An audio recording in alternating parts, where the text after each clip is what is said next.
don't have a snappy drink. If this is what margaritas tasted like, It's not. Okay, well then I was gonna say I'd be in trouble. This is, in the words of, as a wise man once said, Yeah. this thing's fucking delicious. It tastes... Hey, you got a new phone case, didn't you? I did, yeah. Hey, look at that shit. The last one fell apart. So, I remember you trying to glue it together. Yep, absolutely. So I got a new one. Proud of you. No, that is Welcome to WeNeedWrestling. That would a margarita taste like if you made it without tequila, but then what's the point? Without what? Without tequila. There we go. So just think about how awful tequila tastes and then add it to that. Yeah, tequila's Yeah, gross. that was my drink at one point. Not anymore. Blackout Rage Not tequila. since my 20th birthday. Statue of limitations. All You're right. all right. 20th birthday was the last time I ever got drunk on tequila, and it was an entire bottle in a half an hour. So you would of say Jose. that you liked alcohol. I did. I loved alcohol. All right, good. But now, as we all know, as an adult, I am actually very much into some cold gin. So, yes. I thought you were going to say different drugs. No, cold gin. I'm a gin drinker, and a whiskey drinker, and a vodka drinker, and not so much a vodka drinker. But yeah, tequila back in the day. Woof. Yeah, I don't really fucked with tequila when I Got drank. you there fast. I remember I drank rum. Yeah, Was Calico Jack? sure. Bottom of the shelf. Yeah, absolutely. Yeah, well, I mean, hey, when you're underage, you know. Was it Captain Morgan? Was that rum? Yeah. I remember getting really drunk on Captain Morgan's Silver Spice rum. Okay. The way to see Body Count in Allentown. That's right. Because I remember leaving from Guys and Dolls in Edwardsville, getting to Allentown, and Body count's in the house. And Mr. Andrews stumbled out of the car, and I forgot who it was, and went, "How did you get that drunk that fast?" That's because they were dealing with professionals. Well, that's true. What a fucking mess that was. What a mess. Anyway, welcome to WeNeedWrestling. I'm DJ. That's Brett, as usual. Sup, baby? We're here today to talk about a weirder episode, I think, in our tenure, in our 251 episodes, because there's not weird. It's gonna be basically what we always do, but like, there's some stuff missing. We're gonna talk about it, but it's missing. And it might be missing for a long time. Yeah. I don't see a recovery anytime soon, but who knows? I've been wrong numerous times before. Yeah. But before we get into all that, in wrestling news, and AEW had a crazy good fucking pay-per-view, which I think is going to be the lion's share of this talking. I agree. I'm going to try and control myself. This is my pledge to the listeners. Control yourself. I am. We've talked about this on the show in the past, and I did not bring this up to you before we talked here. No. But like, and I honestly could have just kept it to myself, but it's too late now, and just done it. I am going to try and be just a sort of, what's worthy of talking about from televised wrestling. Okay. We did not pause and watch Ash by Elegance' match. I did tonight. see you were recording it, though. Well, because it's just DVR for always, so I can watch it after you leave. Yes. Alone in the house, no pants, things happen. No pants, and I just punch myself in the crotch. Stop this. I don't ever put on Impact. Crotch punch. I replicate the experience by just hitting myself in the dick repeatedly. Crotch punch Jones, eh? But no, we've been doing longer shows. We've been averaging over like 2:15, 2.5. And I think that's a little long. I don't keep track. Right. So, and I think a lot of that is because I'll always be like, well, wait a second, we gotta go back to this promo here. And, is that how you sound? It's exactly how I sound. And, listen, if you feel Michelle, it's worthy about talking of, man. Right. That's what I'm saying. As long as it's worthy talking of, we're going to talk about it. Good or bad. Yeah. You know? Because there's things where I'm like, okay. Yeah. I don't know. Exactly. Good or bad, but if I feel they're worthy, I don't want to give time to nonsense things necessarily. I'll probably end up blowing this promise in this episode. Because I forget what I say as soon as I say it. There's nothing wrong with that. But I just we watch a lot. It's funny that I choose this episode to do. I was going to say this is where you're going to a ton of wrestling. This is where you're standing 10 toes down, huh? Right. But when we're watching a lot of wrestling, there's no point for me to bring up the Hardy Boys I do agree with that. When we're also watching like 2 hours worth of Japanese wrestling in a week, which isn't the case this week. Sure and also isn't. there's no Hardy Boys, but we will talk about them briefly because I think that's an item. But anyway, aside from all that, welcome to New Wrestling. How are you, pal? I'm great. You doing good? Of course. All right. Great weekend this past weekend. Good hangout with good hangs. Fuck yeah. It was a good time. It was a sad time. It was a crying time. It was a manly time. I cried more than I wanted to this week. It was like every day. Something new was hitting me. Yeah. Between the Stinger and then Jason Kelsey. I know. I was like, well, I'm in a house of tears. Yeah. I can't escape. Yeah. I'd rather be in a house of tears than a house of torture, though. That's for sure. I think everybody can agree with that. Ugh. I think I saw the thing the Eagles offered Kelsey like $9 million to stay for another year. And I don't know if that's true. Who knows? And he said no. And I did see that he kind of came out and was like, it stinks to leave because the organization had a really bad collapse, and I think they're going to like be firing all cylinders next year. But he plays arguably like the hardest / toughest position in all of football. So I was at my sister's house Monday. Welcome to the Kelsey Cat. This is New Direction. Yeah, this is New Heights Part 2. That's what it's called.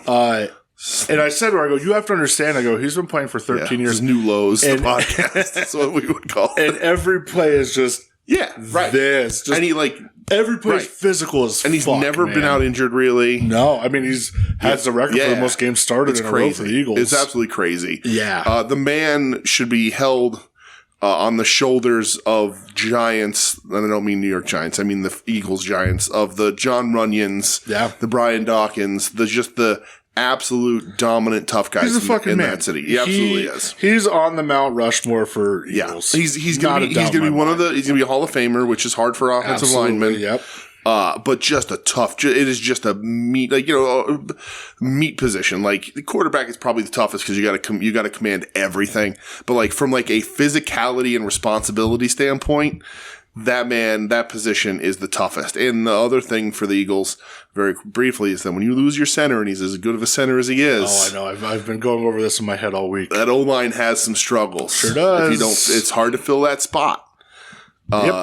Especially when he's as good as he was. And you can watch those tape and just watch him manhandle and throwing people around. Man. Oh, he was the man. So that is going to be tough. Me out. It's going to be tough. But we'll get through it. A legend who is not leaving Philadelphia, is staying in Philly to live. Can't wait till he shows up at WrestleMania 40 to powerbomb somebody through a table. Yeah. 100%. All right. I'm into it. He absolutely will show up. All right. I like it. That fucking place will go bananas. Oh, well, he has to come out. What's Ray doing? He's going to come out with Ray. And they go both wearing the Ray mask. Together, And he's gonna fucking powerbomb somebody. Yeah. Who's Ray feuding with? I have no idea. Santos Escobar. Oh god. The size differential. Yeah. Well, that's the scary thing too, because Kelsey will get him by some. Yeah. He's gonna look like a pro wrestler. Pro wrestler for sure. The way pro wrestler should look. That's right. But anyway, that was New Lows, the podcast. Yeah, so it has been emotional. It's been a tough week for me. So, but we did trivial shit. Yeah, but it's like we had a good group. We had a good time watching the pay-per-view, which we'll talk about. We sure will. As you heard at the intro here, I don't have to hide it or pick it later because it's a man called Sting. Sure is. A lot of this episode is going to be about the Stinger because it was the Showtime for the last time. And that's a lot what this is going to be about because it was really an excellent send-off. Sure was, man. But we'll get there. We will. How are you? I'm good. I got nothing to report. No? Everything's nothing? cool. I'm all right. It's just living life. Life in the fast lane. Right. I went grocery shopping today. Big day. I stopped by the dispensary. Big day. That's a big day. All right. Because Thursdays, they got 20% off on Thursdays. Wait, even dispensaries have fucking deals. That's right. Every day of the week, it's just a certain item is 20% off on Thursdays. Pardon me. So, so I did all that. I swung by the Target. And it was probably barren. Fucking bare. 2 brown-haired Trish Stratuses. One with the package all torn up. And a white singlet Huckster. That was it. Because I see people getting the X-Men 97 second line, and I was like, well, I'm gonna if I'm down here, I'm going to cruise by because I know you're on the look. I am. I haven't seen the Asuka Ultimate in the store. Sorry, Doug. Asuka. Adam sent me a picture of one the other day. Yeah. He asked if I needed it. I forget where he was at, though. I don't know. Welcome you into my... No. Oh, gee. Oh, damn. It's the first one catching shots tonight.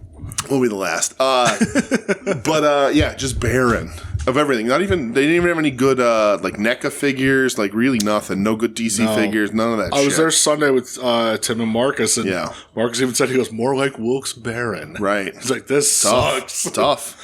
I said, now you know, like, this is what we have, which is barely anything. Barely anything.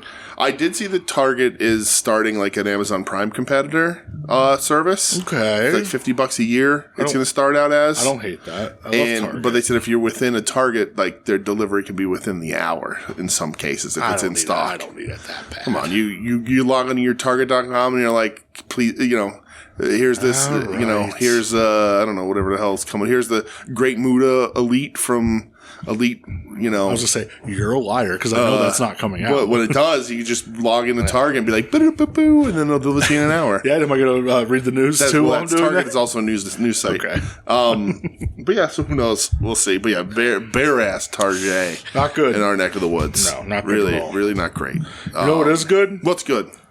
Some news. What's good edition? News. You got news? I do. Let's I have a couple things. What do we got? Who died? Nobody died this week, not that I know of. All right.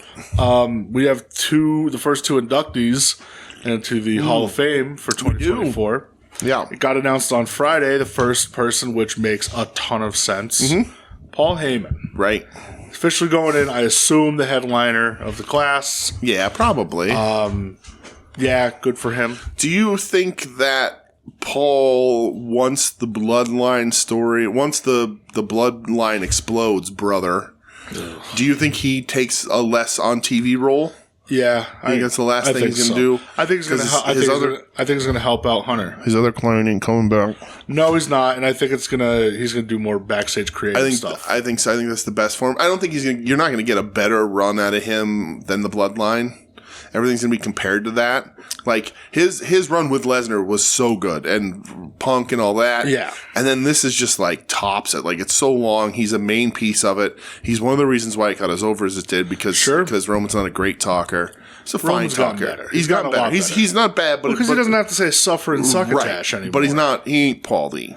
Come on, what about that line when he said to John Cena, he's like, it's like missionary every single night, over and over for the past 14 years. Right. I like that line. But yeah, Paul in Philadelphia, the right way to go. Checks are going to bounce. He's going to be a blubbering mess. Keep Tommy Dreamer away from the ceremony. Absolutely. He'll finish his story. Right. Somebody's got to on this fucking WrestleMania. Yeah. Who do you think puts Paul in? I'm talking about this. People have. People have said... Could be Roman. Right. Could be Punk. Right. Ain't gonna be Brock, that's for sure. Nope. I don't know who else. The man has literally been a part of so many things, right? Austin would be a reasonable one.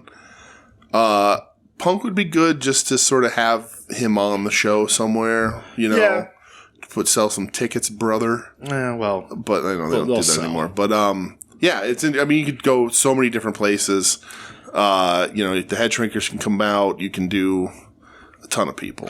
How about 20 years ago is when they kind of reinstated the Hall of Fame already. Yeah. 2004. That's when Heenan went in. Yeah. Right. Slaughter. Okay. Like, that's crazy that was 20 years ago. Yeah. WrestleMania 20 was 20 years ago. Yeah, that's ridiculous. Do you think maybe they do an ECW guy put him in? Do you think they give the call to Tommy? No. Or RVD's been wrestling for AEW. Yeah, we'll be mad about that. Cause Taz ain't going to do it. No. Yeah. I wonder if those guys will be there. Like, they're not going to be. No, they won't. It'd be weird to not have them there with Paulie going in. Yeah, but it depends on their relationship with Paulie. Yeah, that's true. Some of them might not be close with him. That's true. He did not treat a lot of those guys incredibly well. Maybe the Dudleys, they could put him in. That's possible. But yeah, other than that, I think Punk or Roman. Punk or Roman would be the two big ones. All right. And who's second, Brett? Well, this got announced yesterday, and very pumped about this. Yes. Bull Nakano officially going in to the Hall of Fame. Probably my favorite Japanese women's wrestler of all time. Okay. I feel like it changes sometimes, but I always come back to Bull. I won't tell Crooked Titty. What about sweet sugar ass? Sugar ass. Sweet bitch ass. Really quick. On the count of 3, who puts Bull Nakano in the Hall of Fame? 1, 2, 3, Medusa. I was going to say Wonder It's the Boys. same fucking Right. thing. Yeah, that's... obviously. Yeah. Long overdue. Yeah, absolutely. We like to talk, I feel like every year around this time, who should be in, Right. you know? Yeah. Great get, Bull Nakano. Perfectly. That's fucking awesome. Where they've been struggling for women inductees, I feel, getting Bull in there before, like, the inevitable Kelly is Kelly already in? I don't know. God, I hope not. But yeah, Kelly can only go in if Kevin Nash inducts her while eating a bowl of ravioli. But it's a great one, and she's great, and she is one of the best wrestlers of all time, women or otherwise. I swear to God, if you tell me Kelly is in the Hall of Fame already, this podcast is over. I'm ending it. I'm officially calling it dead DOA.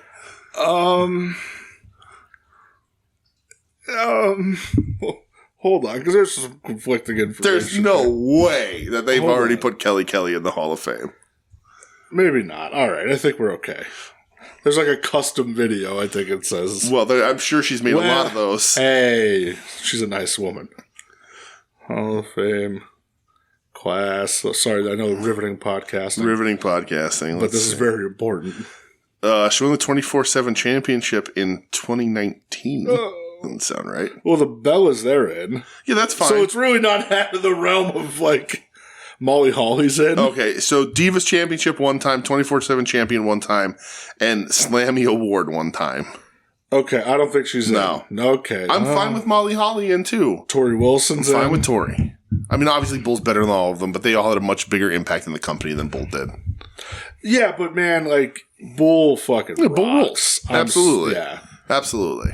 So again, very fucking pumped about Bull. Yep. I think that's cool as shit. Yeah. And I hope that means that she gets announced for WrestleCon that day earlier. I would imagine so. I hope so, because they'll have to be out of there by like 8, but WrestleCon doesn't run all day. No, it doesn't. And because Bull would be top of my list. Yeah, I'd love to get a picture with Bull. So if somebody was like, hey, she's on that Spark Joshi show that's happening on like Sunday morning. Yeah. I'm so tempted to go to that because Aja Kong's there too. Yeah. Imagine if they did a dual picture.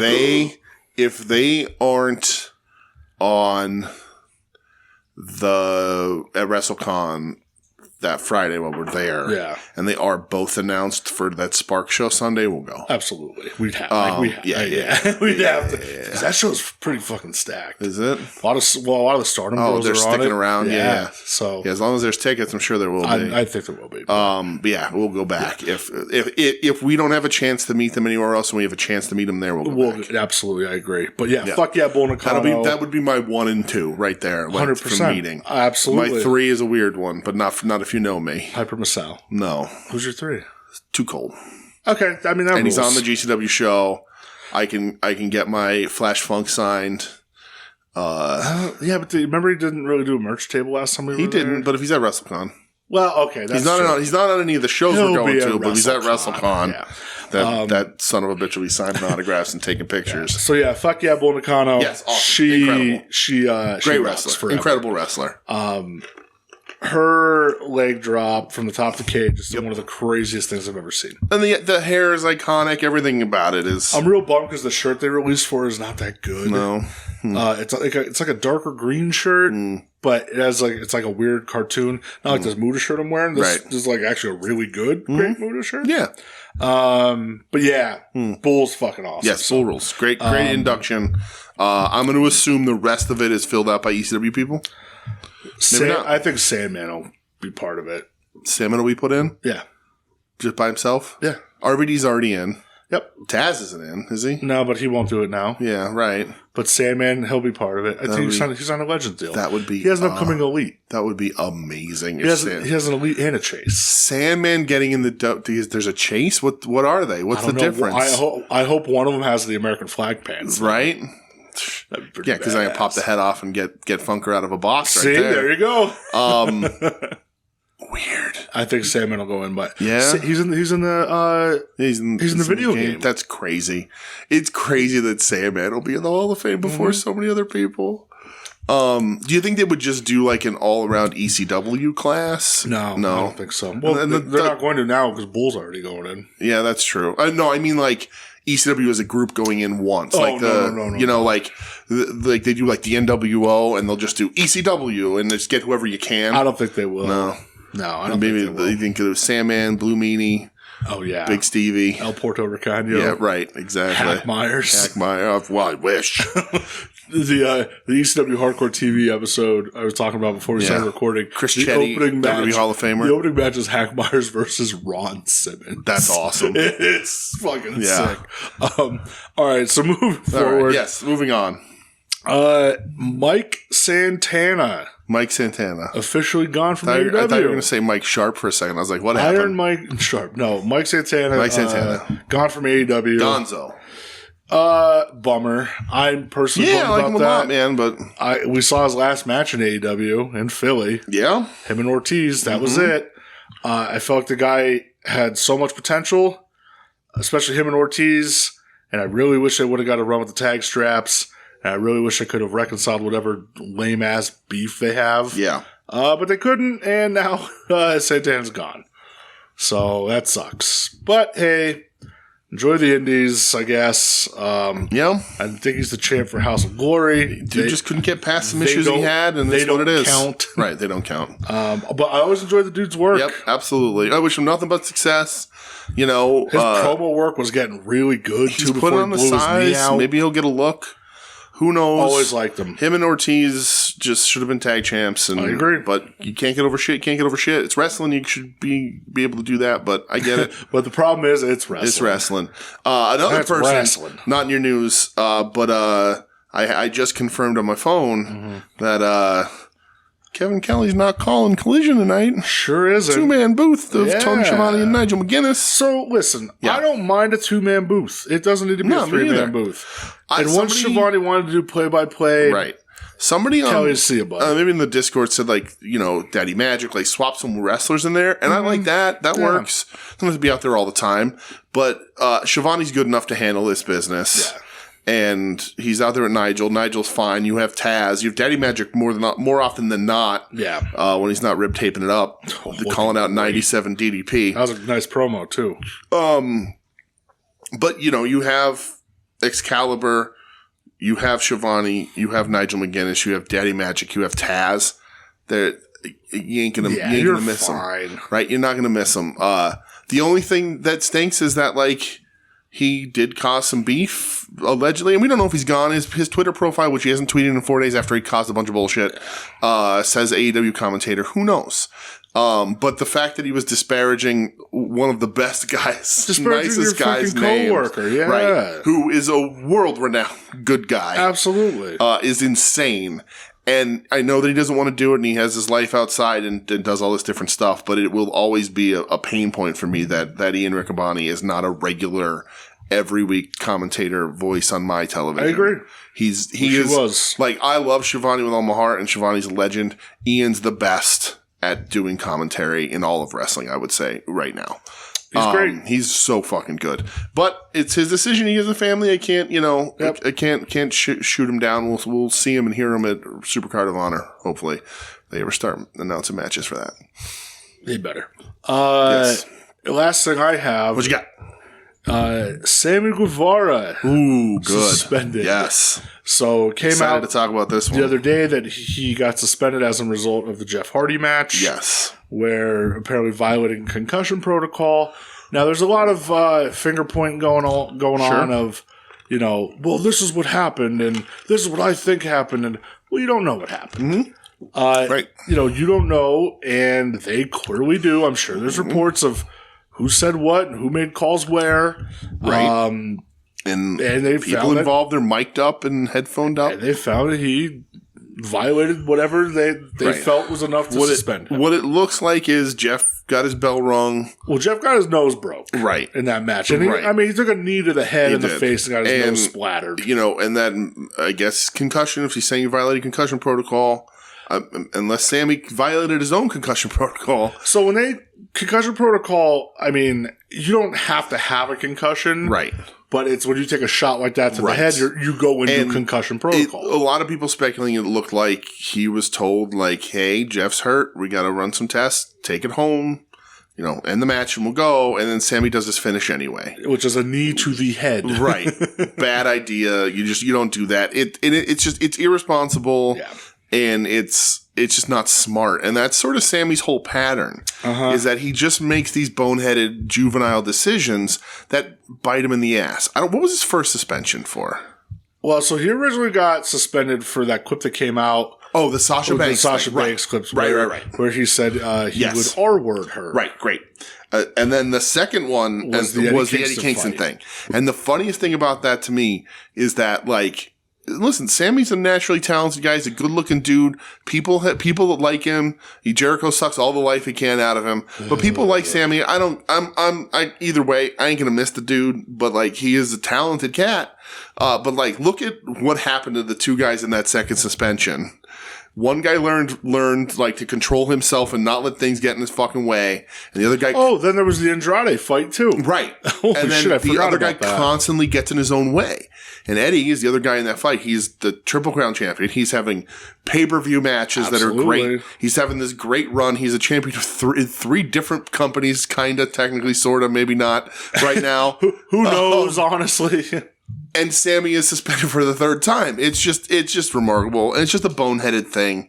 Like, you should just be smarter than that. Not even from like a suspension or like, am I breaking the rules standpoint, but from like I'm a professional wrestler who is going to be protecting the person I'm in the ring with. Absolutely. I don't need to get my shit in when that guy's potentially hurt. Yeah. It's just a fucking no-no. It's just a boneheaded dumb fucking thing. Yeah, so he's suspended officially. Yes, indefinitely. We don't know for how long. I don't know when he's going to come back. Yeah. Who knows if he's going to come back. Maybe he'll join a really bad faction outside of AEW. God, fucking damn. We'll get there. He can start wearing his panda head again. Right, exactly. You put on a little shirt with the skull behind it. It'll be great. God damn it. And then what else was there?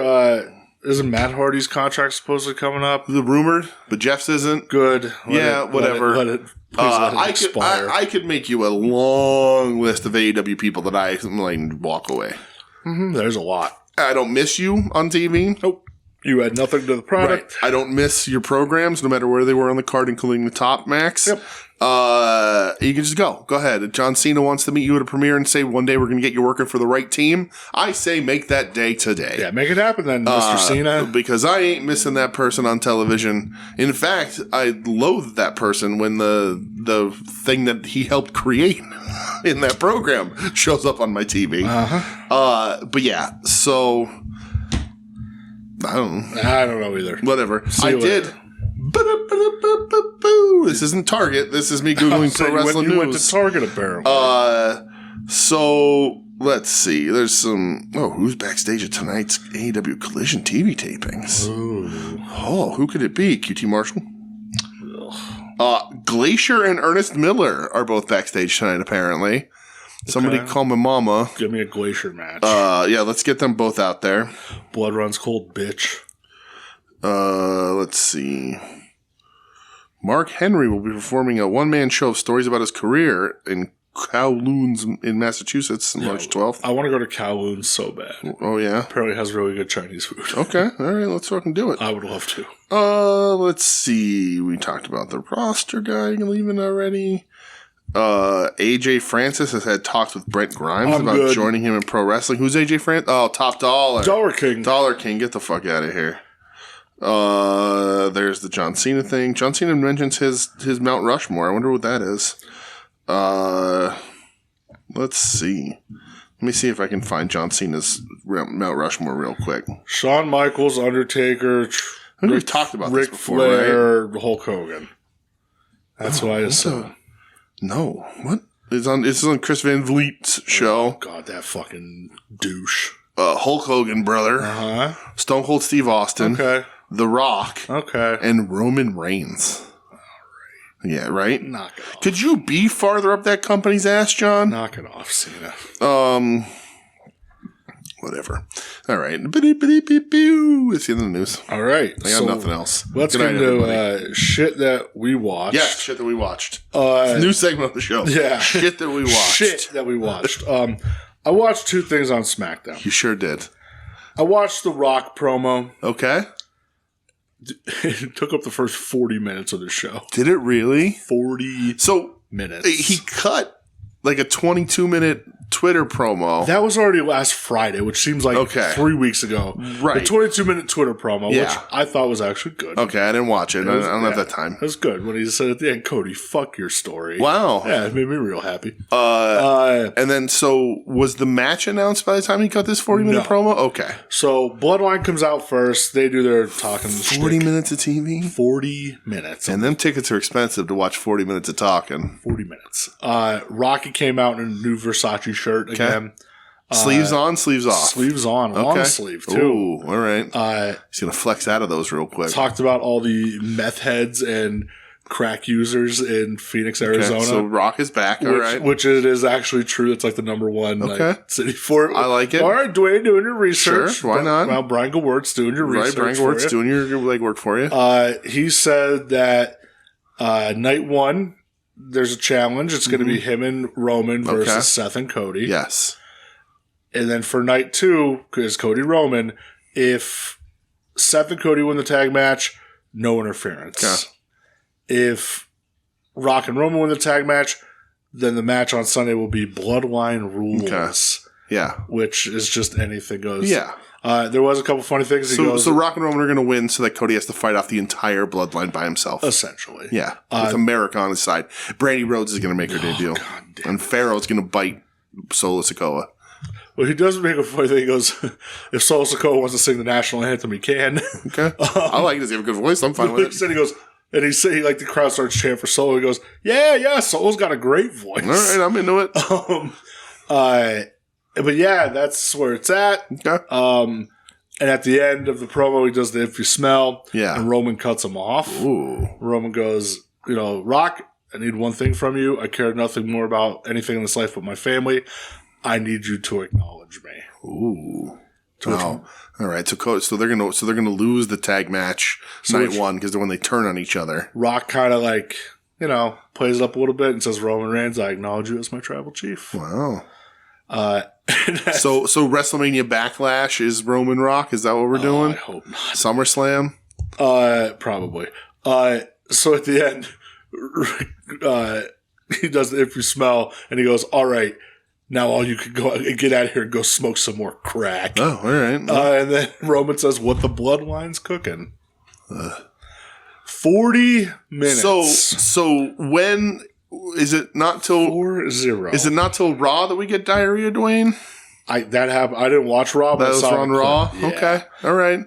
Diarrhea. Dwayne. I heard that Seth is being purposefully bad. I saw that. That is bad. His promos are being bad on purpose. Yeah, right. Because that's how you make money. Yeah, that's how it's supposed to work.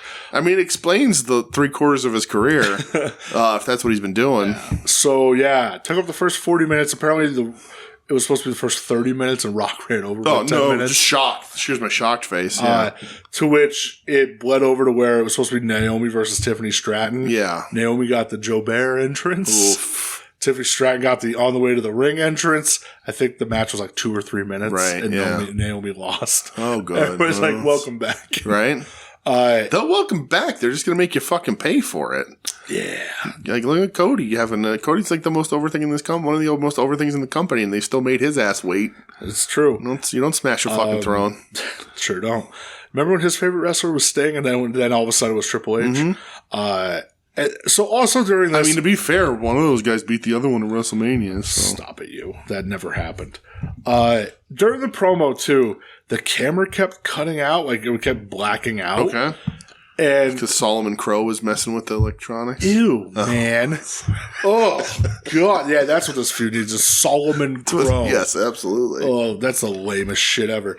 But they said it kept cutting out because somebody was holding up a Die Rocky Die sign. Yeah, because of course you are. It's a classic sign. I go, this is what we're doing. Now we have to cut this out on Fox on a Friday night. So they're going to be blocking out Kane Dewey signs. How dare they?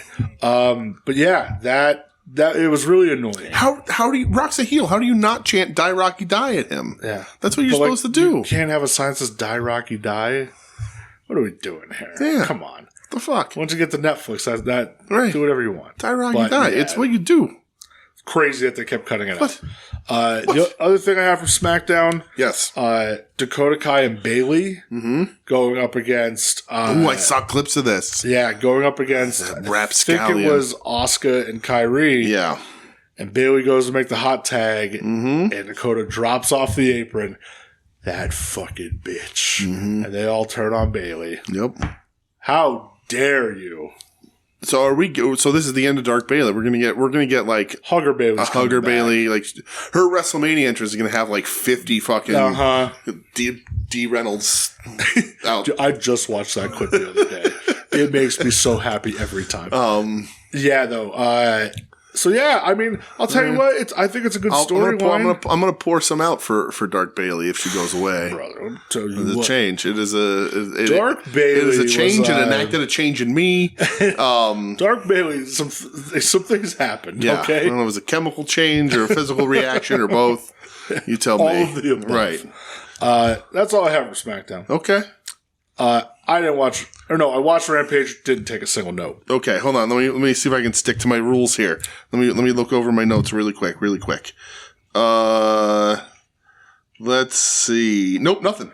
I'll stick to my. I will stick to my guns. There is nothing worth talking about from Rampage. Proud of you. Yeah, I do have a paragraph of notes, but it's just me bitching and moaning, so we're not going to do that. All right, no Rampage. Right, no Rampage. I watched it, but I went, there's nothing happening there. No, almost literally. Claudio almost fell asleep wrestling that luchador guy. He sure did. But yeah, nothing worth talking about. Collision. God, do I hate that one fucking program. Nothing worth talking about. Collision. I have a couple things. I know the program we're talking about. Oh, it's so bad. It's so stupid. It's so fucking stupid. Fucking bad. It's so bad. Fuck Saraya. Fuck her stupid brother. It's so stupid. Oh, it's so bad. It's such bad fucking TV. Ugh, terrible TV. Terrible fucking TV. Ruby is a bad actor. Terrible TV. It's a bad faith actor is what she is. It's just bad everywhere. Terrible. Collision, I have a couple things. Yeah. So I tried to keep my notes to stuff that wasn't just pertaining to the pay-per-view. Sure. Since we're going to talk about the pay-per-view anyway. Yes. I have the Buddy Matthews entrance. Dude, I loved this whole segment. Amazing. Loved it start to finish. It made me real happy to see you're like, oh, I love his theme song. And I was like, oh, it's Twitching Toes. His theme song rules. It's so good. It's such a good theme song. It's the coolest. It's so perfect. It makes me real happy when I see that. It's just such a good presentation. And I fucking love Twitching Toes. And like overall, they're a very good presentation, right? But like, just the song just fits so well. And that's only Buddies? Yeah. Okay. So what I love, they all have individual entrance themes. Right. They have a group theme. And then Buddy and Malkai have their own theme. Yeah. And then Brody. And the Kings of Black Throne. Yeah. That's cool as shit. Buddies is probably the best one, I think. It's eyes just, brother. But just all around, the presentation is so good. Everything about it is just so fucking cool. I love this though because I love this whole segment. I don't even know if his opponent leaves. It doesn't even fucking matter. I don't even know if the opponent was in the ring. Yeah, I don't even know. Yeah. Mark Briscoe attacks and is beating the brakes off of him. Absolutely. When he tries to set Buddy on fire, he gets everybody with the chair. He gets the spike. Everybody comes out. He fucks Malachi up. Fucks Brody up. When he was going to do something to Malachi on the outside, hit him with a spike. And Brody off camera. Dude. Crazy. That knee he crushed Briscoe with. Crazy. But yeah, it was when he tries to set Buddy on fire with the pyro. He grabs the controls and you're like, what's he doing? He's pushing the button, setting the pyro off, trying to figure out how to set the pyro off. And he's going to leave his face on the pyro. Incredible. Ooh, what a good segment. Yeah. For real. And then eventually they all get pulled apart. It was awesome. Yes. Incredible stuff. We do get developments on this later, but I would just take Briscoe versus all three of them, honestly. I would too. I don't need help. Briscoe's a badass. I don't need anybody, He's so fucking awesome. If it was me, and I know you can't really do it, but I'd be like, gauntlet match. Yeah. Do it See that if you way. can do it, yeah. Right, Because whatever. At least it's not the Hardys. But yeah, just such a cool segment. Nothing attached to the pay-per-view. No, that's why I was like, oh, this isn't for the pay-per-view. This is great. Right, and I don't know what you do to pay this off. If you pay it off on TV, if you wait, because pay-per-view is about 6 weeks away. I don't know. But incredible stuff and just captivating TV. Fucking pape. Yeah, that's I would like to see them have a big-time pape match, but who knows? Yeah. Next thing I have was during the Mariah May match. Okay. When she blew Nigel McGuinness a kiss and he fainted out of his chair. That made me giggle real hard. Versus Angelica Rusk. Yeah. The match is whatever, but after, though, I like Mariah wins and she's celebrating and Tony comes out and like commentary's like, oh, it's the big moment. She's coming out to celebrate. Scoops right and she goes with a hug right under to grab the microphone, calls out Deanna. Yeah. And Deanna says in her promo, one of my favorite lines that anybody has said recently on television, which confused me at first because she paused a little too long. And I think everybody was confused because she said, Tony, I hope you have a bidet. And everybody's like neck craning, like what? Like head tilted? Like a dog that heard a weird sound? Or like, what does that mean? And then she says, because it's going to be really hard to wipe your ass when they break both your arms. And I was like, yeah, that's right. That's a badass line. Let's go. Let's fucking go. But yeah, that's it. Mariah May's cool though. I like Mariah May a lot. I like her dressed as Tony Storm. Sure. The only other thing I have was the Serena Deeb promo where she says, I don't know if she says she's the final boss. Yeah, something like that. But she says boss. Yeah. And everybody goes, oh, Sasha Banks is coming in. So you and Sasha. Yeah. If that's the program they go with, that's a choice. Sure. This was a lot of people complaining about this show.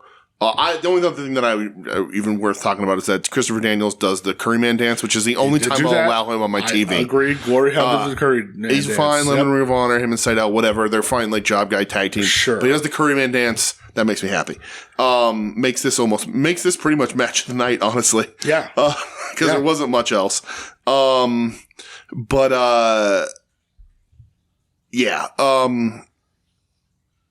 People online were sort of talking about like Tony Khan doesn't know how to do go-home shows for the pay-per-view, and I've complained about this too. But Tony Khan treats the Dynamite like the go-home shows. He does. He does not do, and I don't know if it's because of Collision's smaller audience, so or whatever it is. Because Collision was taped after Dynamite, right? This week, yeah. And like if you do any big angles that are going to impact the pay-per-view, then people have to watch it. If they DVR it, they're watching it before the pay-per-view the next day, or they're not watching it and maybe they're missing stuff or whatever. So Dynamite, he treats like the go-home shows. You just have to adjust. I wish this Collision was better. I really do. I do too. It wasn't great. But it's just not in the cards. It wasn't very good. It was fine. The Briscoe stuff was awesome. Yeah. And there's other good stuff. It wasn't absolutely terrible. Jericho attaching himself to Wardlow's dog shit. Oh, that's which then he pivots out of that. The Thunder Rosa match was fine. Like, she beat the shit out of this, whatever this lady is. But, like, I wish it was a better Collision. The main event was just a weird house show. Yeah, again, it's just like a big house show tag. Which is fine. Again, like, you don't want anybody getting hurt for the tape. Right. I understand. It's what it is. It's fine. It did build a little bit of OC, whatever. But yeah, I too wish it was better, but you have to set your mind that Dynamite that's the flagship show. Sure. That's going to be your go-home shows before pay-per-views. Consider it that way. I agree. And as far as that goes, we talked about it last week. He nailed that Dynamite go-home show. The ending to Dynamite last week is one of the best endings to a show ever. Yes. So fucking stick. It's just what it is. Speaking of, yes, Revolution. Yes. I don't have any notes on this because we were rocking and rolling. Just walk us through it. I don't have a ton of... I have, like, matches I think are probably worth giving, like, some love to. Here's the thing about Revolution is, top to bottom, one of their better pay-per-views. No doubt. Maybe not the best, but close to it. There's probably 4 to 5 on here that really that's blew the thing. Me away. It's an 8 or 9 match pay-per-view, and I think we're looking at 6 or 7 that are like, you should probably watch these. Yeah, you didn't like. Okay, I guess we'll just get out of the way. Tony Storm, Deanna was whatever. It's fine. It was okay.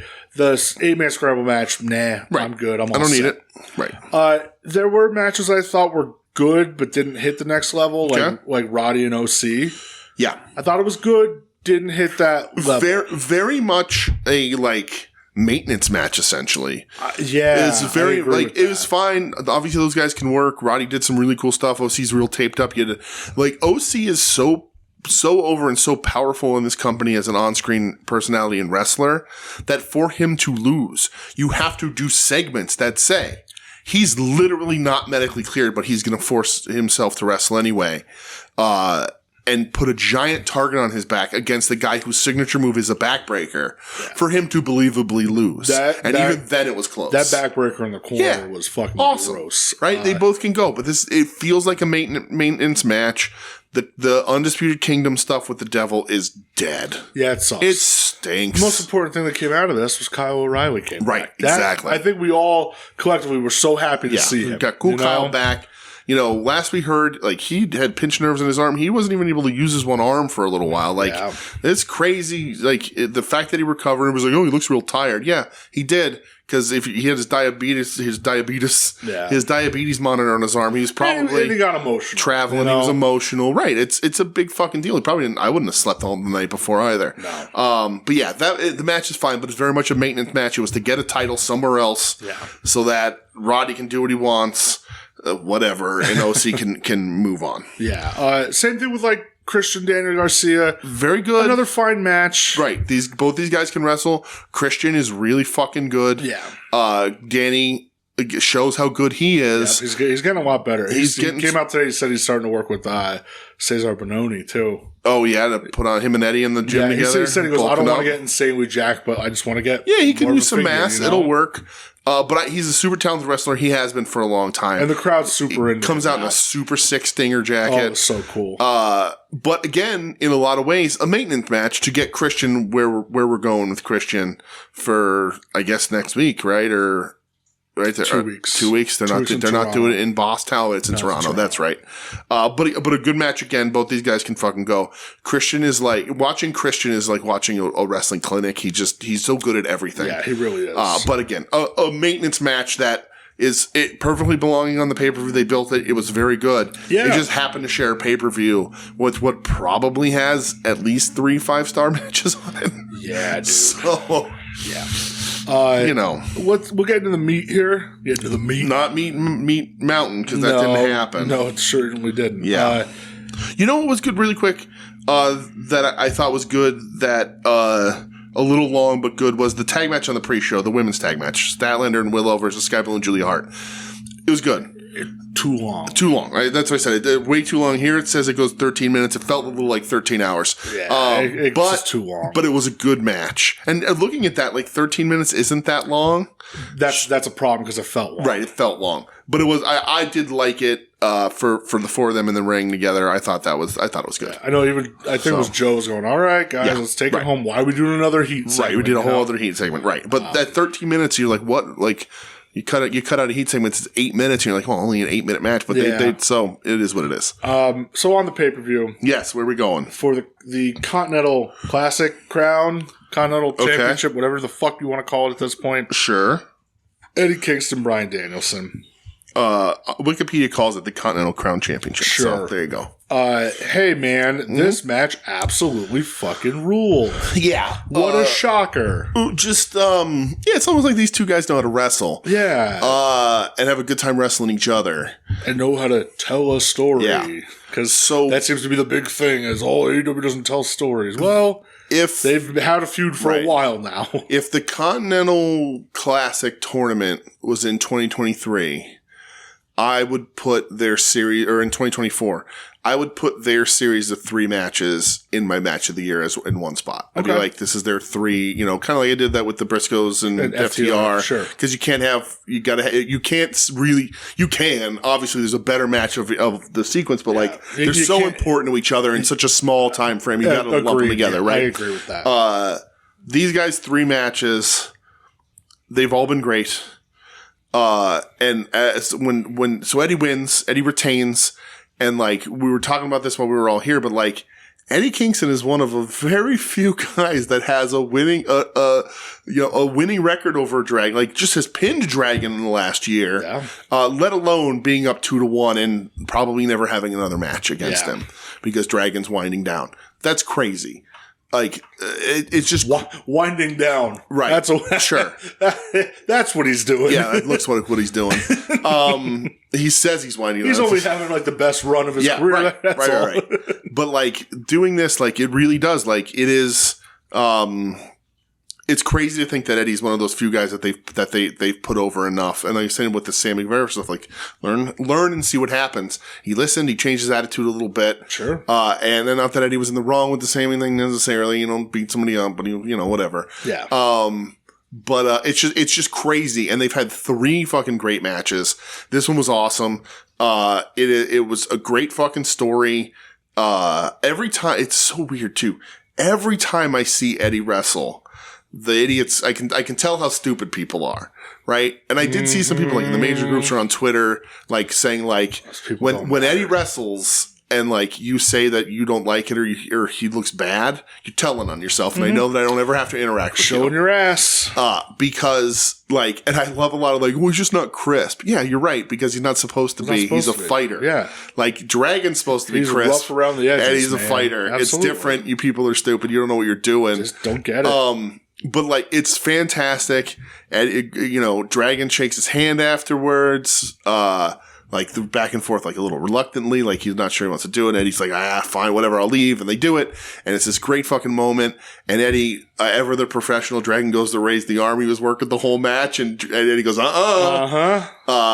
like, all those little things matter. That's why him and Dragon work so well together, because those things matter to both of them in a big way. But just a banger of a match between these two, like we've been getting. And like Dragon is like, well, I'm just going to wrestle up, just everybody I ever want to wrestle, more on that in a bit. And Eddie's like, I'm just having fucking solid ass matches, with top people in the fucking planet all around the world. And like everybody's like, when's Eddie going to lose this title? And it's going to happen. Never. But like, I think a lot of people thought it was already going to happen. I know when we talked about it, even with Joe and everybody hanging out, like we said, like, Eddie with this title, like with any title he has, but when he lost to Claudio the first time, we're like, Eddie's better fighting from underneath. Sure. Compared to the Homicide title run. Like when Homicide wins the title, it's great and triumphant, but what's the title run? It's not that great. Eddie's bucking that. Here's the difference. Yep. Eddie's bucking that trend. The crowd is behind him in wild fucking ways. They were in love from with Alabama to Tuscaloosa to Toronto to Tuscaloosa's in Alabama. Whatever, is it? Yeah. No, it isn't. Whatever. You're thinking Tallahassee. I just wanted to say Tuscaloosa. Okay, that's why I picked it, because it's fun to say. What's going on, man? How are you? But yeah, just crazy to hear him over. And like the thing with Eddie, and I know we praise Eddie a lot because of course we do, but like every time Eddie comes out on a pay-per-view and this giant crowd rocking and rolling in this crowd, huge crowd, anytime over 16,000, anytime he's out for that, anywhere in Japan or wherever, and you hear these crowds chanting his name. And like literally, like I'm getting goosebumps about it now because it cannot be stated enough. And I know I state this every time he has a big match, which is almost every week. This man was done. Yep. He was kaput. Right? Like, finished. Television would have never got Eddie Kingston. Like, NWA had him for a brief time. And he was the only reason why I tuned into Power when it started, because they advertised Eddie. Same. But like, I don't know what they would have done with him. But like, the wrestling world almost lost Eddie Kingston. But nationally televised professional wrestling almost never had Eddie Kingston. It's a sad thing to think about. And look at him now. It's insane. Yeah. It's insane. And to think that like when you like how to this day, how special that Cody promo is when he comes out, he's like, I'm my mother's eyes and like all that shit. And when he tells Arn to shut up, like all that stuff. Quit shooting murder ones at me. Yeah.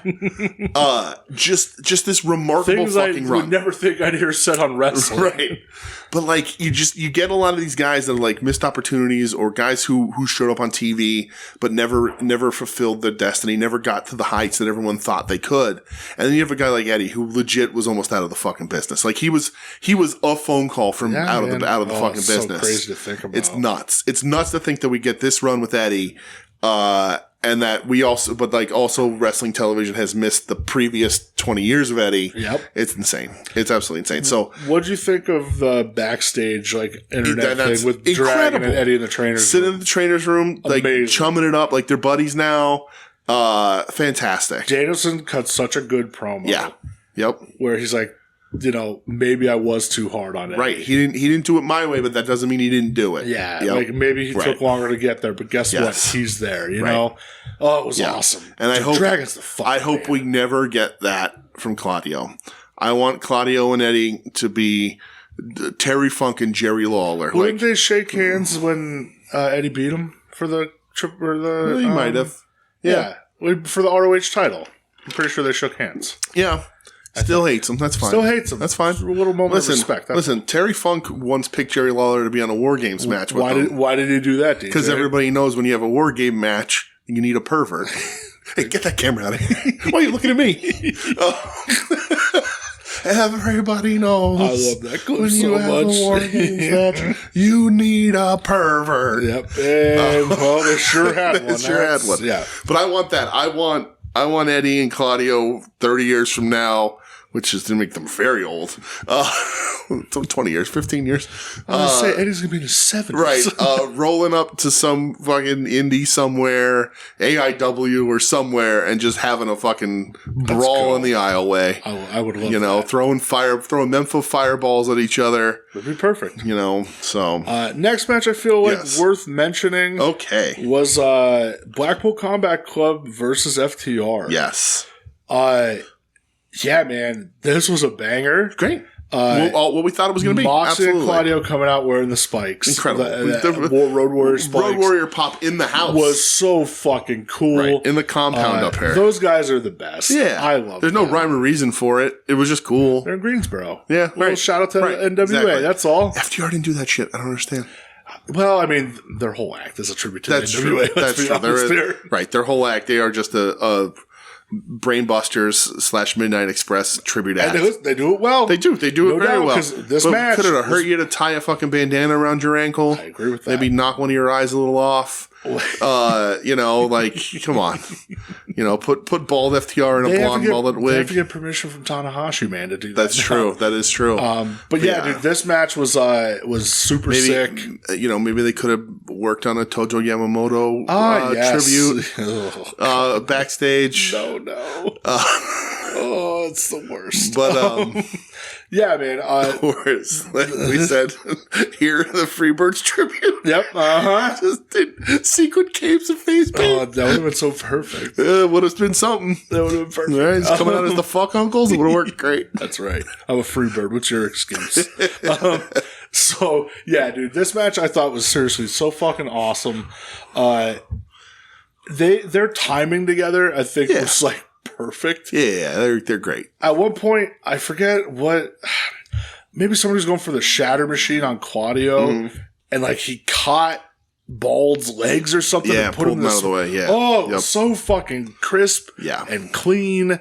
Moxley with the choke at the end was awesome. # Mox don't lose, dude. Learn that this weekend. Guess what? I agree with it. I'm fine with it. I don't give a shit. Absolutely. It's John Moxley, baby. 100%. That man has done every goddamn thing for this company. That's right. He hasn't gone on that fucking vacation yet. What's that dude's name? Anthony something. Whatever his name is. He's still sitting on that fishing boat in the middle of that pond waiting for Mox to show where's up. Mox? Right? But yeah, man, for like, it was just a classic tag team match. Thought it was great. It was awesome. Bald FTR bled everywhere. Sure did. He did a good one. Right? Made me real happy. Yep. Not the last time we'll see blood on this pay-per-view, though. No. Will Ospreay. Yes. Konosuke Takeshita. Right. So we are in the last 3 matches of this pay-per-view, which might as well in my heart still be a triple main event.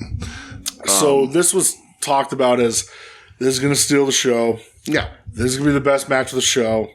It is the first, I think, at least for me, probably for you, for a lot of people who pay attention, this is sort of the first Ospreay AEW Dream match for me.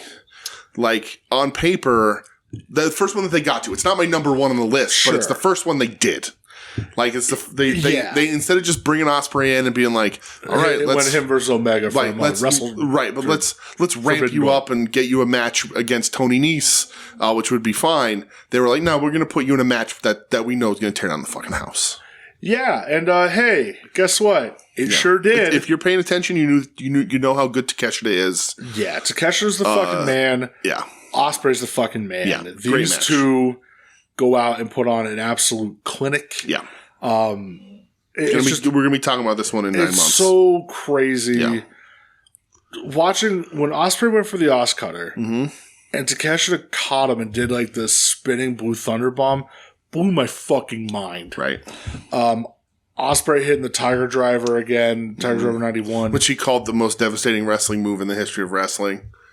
I'm not making fun of him for it. Yeah. He's right. It's terrifying. It looks like he murders you every time. Dude, both these guys, that fucking brainbuster in the corner turnbuckle was one of the gnarliest things he said it was the most painful thing. He said he wanted to cry. Yeah, him in the press was like, oh, bro, that fucking hurt. Yep. And when he showed like his whole fucking... Insane. Yeah. I love this match. I love this match so much. It's great. I love Konosuke Takeshita. It's exactly... I love Will Ospreay. It's exactly what I wanted it to be. I am a guy who historically and regularly on the show is not down on Ospreay, but like he's not the guy that I swoon over. Matches like this, I absolutely swoon over. I think it was perfect. This is what you want to see. A lot of people, they weren't selling enough. They weren't doing this. They weren't doing that. And fuck off. Right. And I said those things in his Michael Oku match. And it's because for real, like, I don't think Michael Oku's that good. When you have a match like this against a talent like Takeshita, all that shit goes out the window and I'm on board. But like, and it's just incredible shit. And Takeshita is so good. That fucking, like, whatever the kneel down, like, whatever thing that into the German suplex, I don't know what the first half of it is called, where he does the wheelbarrow, where he, and then like where he drops to his knees. I don't know what it's called. Into the German. It's such a cool combo that's so physically impressive. So here's a fun story. In high school or college, Takeshita did a thesis on the German suplex. Oh yeah, okay, I like it. Sure, why not? Sure, why not? Yeah, dude. This was seriously like, so it was fun sitting next to Marcus. Yeah. Because Marcus on Final Wrestling Place has been very, I don't care about what he's done in Japan. Ospreay, yeah. Yeah. Sure. Like you said, what he's seen of him, he's liked. And it's a very valid point. This AEW's full of smart marks and a lot of people, but this is essentially his big time US debut. A lot more eyes on him here than he's maybe ever had. So at least in this country. Yeah. So it was fun watching him and Ospreay do some crowd work. Yes. And Marcus goes, is he like a real good babyface? Yeah. Am I just seeing this now? I go, yeah, dude. He's a better babyface than he's a heel. Yeah. And I think that's also in that Michael Oku match what bothered me. Because he's working heel. He's much better baby. Because the flashiness lends itself to a babyface. Of course. And Takeshita is a really good heel. Yeah. These guys, I run it back. I don't know when, but you got to run it back eventually. Yeah. I loved it so much. Well, even not running it back, and I want them to run it back, and I hope we get a bunch of these, but Ospreay, they're going to be cycling through a lot with Ospreay. Yeah, they should. I want you to run it back, but that's not my first priority. I swear to God, this will be like the fourth time that Takeshita does this, and they don't do anything with him afterwards. Yeah. Keep it fucking moving. He is a star. He's a star. He's good looking. He's super talented. Granted, English not his first language, so he's going to need a mouthpiece for a little bit anyway. For some things, maybe not a ton. AEW doesn't need a ton of managers, but sometimes you do. But the kid has it all. He's incredible. Takeshita is this anomaly to me because we both love DDT. Yeah. Right, DDT has been putting on really great wrestling, but it does have a particular slant to it. That dog snoring is, dude, it's so loud. Out, brother. It's so loud. So But like, so Takeshita comes from DDT, right? And he was the tallest guy in DDT. He's the most built guy, best looking dude. Like, cause like his size was pretty much what he had in DDT. Yeah. Right? He's not on that American medicine yet. Not yet. He'll get there. But like, the fact that he was as good as he was and was just like the ace of DDT, and that he went from DDT to AEW is wild. Because when he catches on, when he gets the world's eye in DDT and AEW starts being interested in him, if you took him there and put him in New Japan, he's their biggest star. Yep. He becomes their biggest star. He's young, right? He'd go up against Okada, which can happen now. They will destroy the place. Yeah. Like, their wrestling will just kill the territory because it's too fucking good. Yep. And so, like, the fact that he was just essentially living in an indie, you know, as the best guy in this indie in Japan, that, like, no one never bothered, New Japan never bothered, like, he didn't do anything there, and he comes over here, he's the total fucking deal, man. What would you say is the total package? He's a total package. I was going to say that, but he's not, because in respect for a total package being there at this pay-per-view. But he's just so good. And like the fact that like he essentially floated under the radar, right? Like it's like I like DDT, but like it would kind of be like one of the best wrestlers in the world just having mid-card matches in GCW. Some people might say he does. That the best wrestler in the world is having mid-card matches in GCW. He's not. But like, it's just crazy. And Takeshita is the total package. So I hope that while I want them to run it back, while you're having your Ospreay great matches, when you're having your Okada lineups, when you're Takeshita better be in that mix too, because the two could fucking go. Yeah. So here's the thing with AEW right now. It's all heel champs.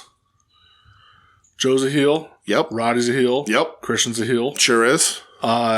Tony Storm's kind of like a tweener at this point. But it is a heel character. Julia Hart's a heel. Sure is. Well, we'll talk about the tag titles. The trio belts with the Acclaimed, I don't really know what's happening there. They're faces, but but it's all heels right now. Yeah. And I was really by the end of the year, Takeshita needs the international title. Yeah. Or him and Hobbs need to win this tag tournament. Ooh. And have be the new tag champs. Yeah. Let's fucking wreck How do you shit. fight that team? Exactly. I don't understand how you like. That's don't. That's a lot of. You lose. You lose. That's beef on the hoof right there. You go down, brother. Yeah, that's good. I'm down for that. That's a good idea. You just don't drop the ball with these guys. Please stop. Like you're bringing all these wrestlers, and I'm so happy that like Okada's there, even though you're paying him the $25 million a year, whatever the fuck the internet's telling you, and like you have Ospreay, and we know he's getting a bunch because life changing money, and it's all great, and it's the right call. But also remember. Like, stop. There's a lot of people you can stop putting on my fucking TV. Yep. And I know people need to lose. They do. And that's what it is. But also, don't let these guys fall by the wayside. Because notice I didn't mention the FTW title because that is not a recognized championship. Right. Even though Hook's a babyface. Sure. But let's get to the main event. Or no, we're not. Well, actually. co-main event. Yeah, kinda. Co-main event. You're right. I in my notes, I was just skipping right over. For the triple. Listen to me. For the triple? The triple threat. For the AEW World Title, Samoa Joe, Hangman Adam Page, and Swerve. Right. Again, I thought this was fucking awesome. Great match. Tough to follow, Ospreay Takeshita. Tough to follow. Tough to do a three-way that's like as good in sort of storytelling as this one is. I think what helps in this, though, is that nobody really knew the outcome here. Yeah. If anything any of them would have won, I would have said, okay. Mm-hmm, I get it. Yeah. But Samoa Joe does retain. He's a bad motherfucker. Chokes out the Hangman. Sure does. After the Hangman beats up referees. Right, and is now suspended for. Which is wild. Okay, suspended. Apparently, Bryce caught one and has a shiner. Good. So I like Bryce, but hey, right. Catch one, brother. Listen, catch one. Make it real. So, I thought this match was fucking awesome. It was awesome. Totally delivered. Mm-hmm. For sure. I'm going to talk a little bit more about it on Dynamite, but, again, I really feel like this delivered. It's good to see Joe retain. Yeah, right. It's good to see Joe get the respect he deserves. I didn't think he was going to keep it. I probably would have pulled the trigger on Swerve here, but that's fine. They did the whole Swerve doesn't take the fall. Right. You have to get this belt on Swerve, and you have to do it sooner rather than later because, well, and Swerve is great, and Swerve Okada is going to rule, and Swerve Ospreay is going to fucking kill, and whatever, Swerve Takeshi, whatever you want to do is going to be fucking amazing. It's going to be amazing. But come Wembley, I think this title is going to go on one of two people that are there in the company now. Yeah. And I think you need to get it on Swerve before that. I agree. And then that, while he has that title, losing that title to one of these giant people they brought in could elevate him even in a loss. But Swerve's too hot. I would have done it here, but I get it. Joe rules. I'm never going to complain. No, never. The thing about this match that stands out the most for me is that I've disparaged him on this show as being ruined for me as an empty-headed dumb fuck. Fucking empty-headed dumb fuck. But man, and again, though it's 6 years ago, my opinion on this is way fucking different. Hanger can fucking go, man. Oh, absolutely can. And I never thought Hanger stunk, but like he was the Bullet Club fall guy for so long. He was. And then he shows up here and like he's had a lot of really good matches and he's the champ and all that kind of stuff. But like, I think this heel run is some of the best stuff he's done. He's crushing it. Like, and even though it's just recent, but like, even like this but whole, he's gone full blown heel. Let me rephrase, not just his heel run, cause that's short relatively. His extended program against Swerve. No doubt. Is fantastic TV wrestling. Absolutely it is. And they've done such a good job to extend it and pay it off and keep me on the line. Because while I would have went the title to Swerve here, I'm also still hooked for whatever you're going to do. I'm still, you didn't lose me. No. I'm still on the line. So it wasn't like, well, here or nowhere, I'm out. I'm still on this fucking line. We're going to see what fucking happens. But Hanger suspended, so that's a great way to get him off TV for a little bit. He's going to surprise come back. I'm going to assume he surprise comes back after Swerve is champion. Yeah, you would think. But fantastic match. No doubt. A match that I think the world is talking about a lot more if it wasn't sandwiched in between what it was sandwiched in between. Yeah, two fucking all-timers at this point. Yeah. Main event. Yes. The main event of our hearts. Oh, my God. Sting's final match. Stinger's final match. Sting and Darby against the Young Bucks. Falls count anywhere, anything goes. Mm-hmm. The intro video with Sting where he's sitting in the theater by himself. Fantastic. Watching career retrospect. Yep. It's the first time I cried during this. Mm-hmm. So I didn't cry during the pay-per-view because I cried the night before thinking about Sting retiring. Yeah, man. So, and I'm a cold-hearted man, so my tear ducts are all empty. This got me here. Yeah, definitely. I cry myself to sleep most nights. I just didn't have any fluid left. You didn't want to have your Sting makeup, right? Exactly. Which, my God, the pictures are incredible, and that's one of the top 5 things you've ever done. I'm glad to disappoint. You were the only one who knew. I knew you were doing it, but I was going full it was Stinger. So fucking spot on. It made me so happy. I was going full Stinger. Michelle and I went and got makeup from the Party City. Yeah. I went pink and black Stinger. Incredible. So many to choose from, but I had the pink shirt, I had the purple Zubaz, so I wanted to keep in term. Everybody here kept their promise. Wear a Sting shirt. Everybody followed the rules. Yep, I was all right with that. Adam had the NWO Wolfpack shirt. Listen, Wolfpack Sting is allowed. Preparation, it's fine. Nothing wrong with that. What an ounce of preparation is an ounce of, I don't know, H or whatever the fuck that saying goes. Preparation H? Yeah, there's a saying. That's for hemorrhoids. Yeah, you don't know that saying about I sure preparation? Don't. Hold on. Nope. I know about Preparation H. Right, not personally, but I know about Preparation H. Raymond. I don't know what that is From either. Conan O'Brien, you never saw him? Okay, he would walk through the crowd and throw Preparation H at the fans. I remember that, man. Yeah. All right. An ounce of prevention is worth a pound of cure. It's from Ben Franklin, apparently. Thanks, Big Ben. And that it doesn't quite apply because I don't know what you were curing other than the fact that you would have had to watch the show from the porch through my blackout curtains. I would have just yelled out to with the doors locked. So everyone participated. Everyone celebrated Stinger in the way you're supposed to celebrate Stinger. Man. So it got me on the intro. Yeah. When he says, "It's showtime for the last time. Let's do this." Yes. And he comes out. His music plays. So his music plays, and like, it's at first, it's like the AEW Sting theme. And I was like, oh, that's a bummer. I wanted to hear Seek and Destroy. And then USA Surfer Sting comes out. Brother. And all of us fell for it. Yeah, we all gasped. I think there was an ass in a seat. We were all up. It was we were hovering. wild. And we were like, holy shit, he's doing Surfer Sting on the way out. And then fucking Wolfpack Sting comes out. Lost my mind for that. In the red singlet with the long black hair. No goatee, but we'll forgive it. It's okay. And then as you realize it's his kids. Dude. And his one kid, full on, bleach blonde his hair. Amazing. Did you see him say, like, he's like, I've been working out for, like, the last month because I wanted to look good? Yeah, it came out that he's, like, a YouTube streamer or something with Destiny, I think, is the game. Yeah, crazy. And he said, I really haven't been posting much because I've just been in the gym. Right. Well, fucking paid off, brother. That dude's thighs. That chicken insane. and rice. Absolutely. That one picture of him hitting, like, hitting the one pose, the muscle pose. Yep. It's insane. Like, brother, get in the business. It's what Jericho thinks he looks like.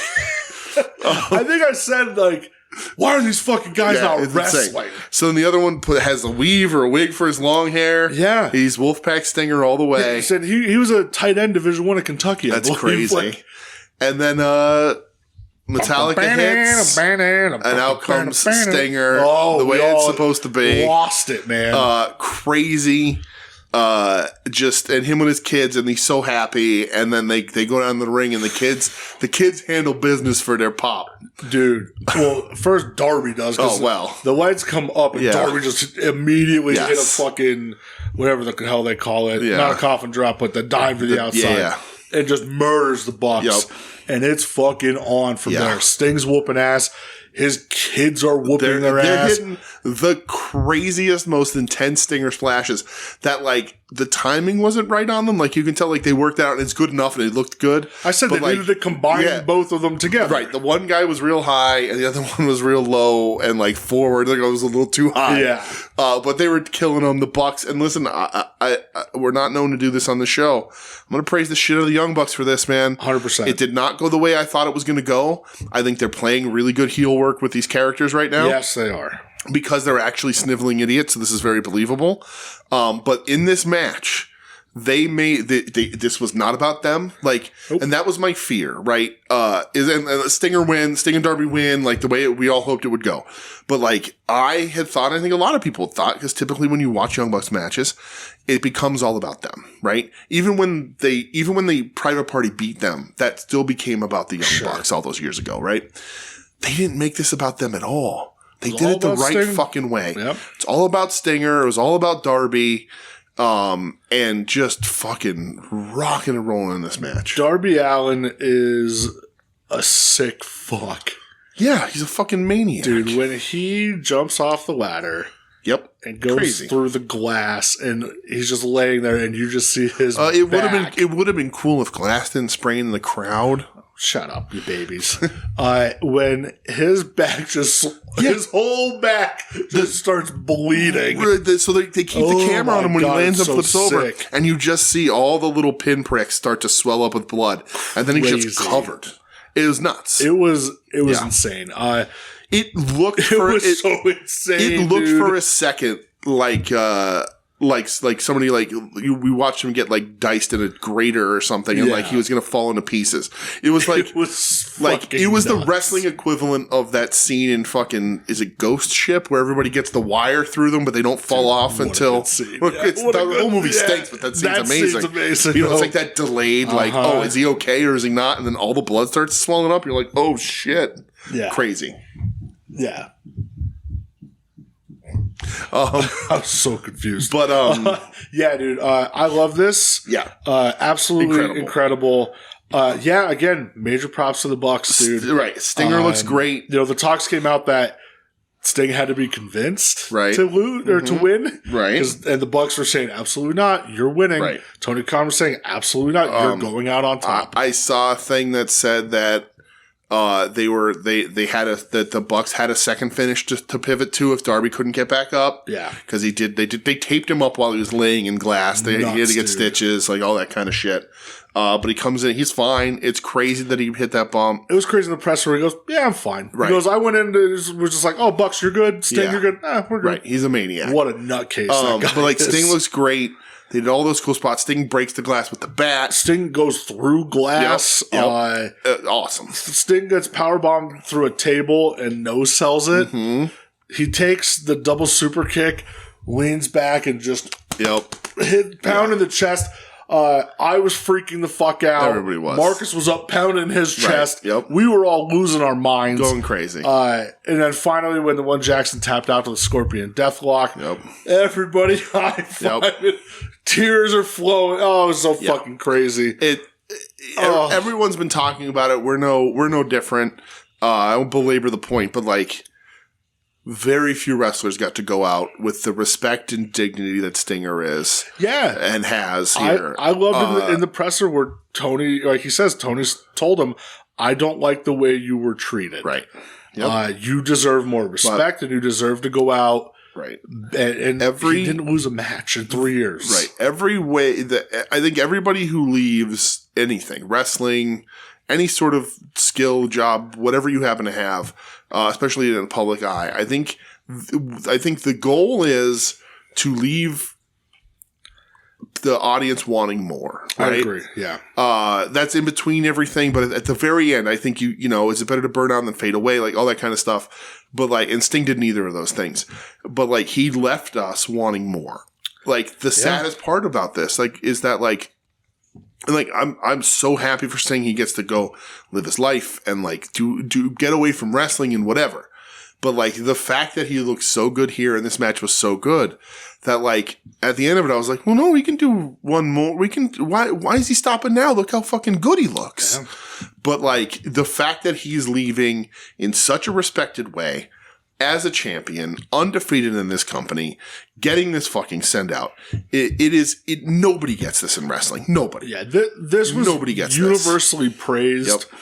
I didn't hear the clip. I saw a little thing from fucking Clarinet shitting all over it. Of course he did. Saying like Darby's the dumbest motherfucker to ever live, which again, that's fine. Fuck off, man. Yeah. Your opinion means nothing to me. Look in the mirror, moron. Yeah. I loved it, man. I loved it so much. Yep.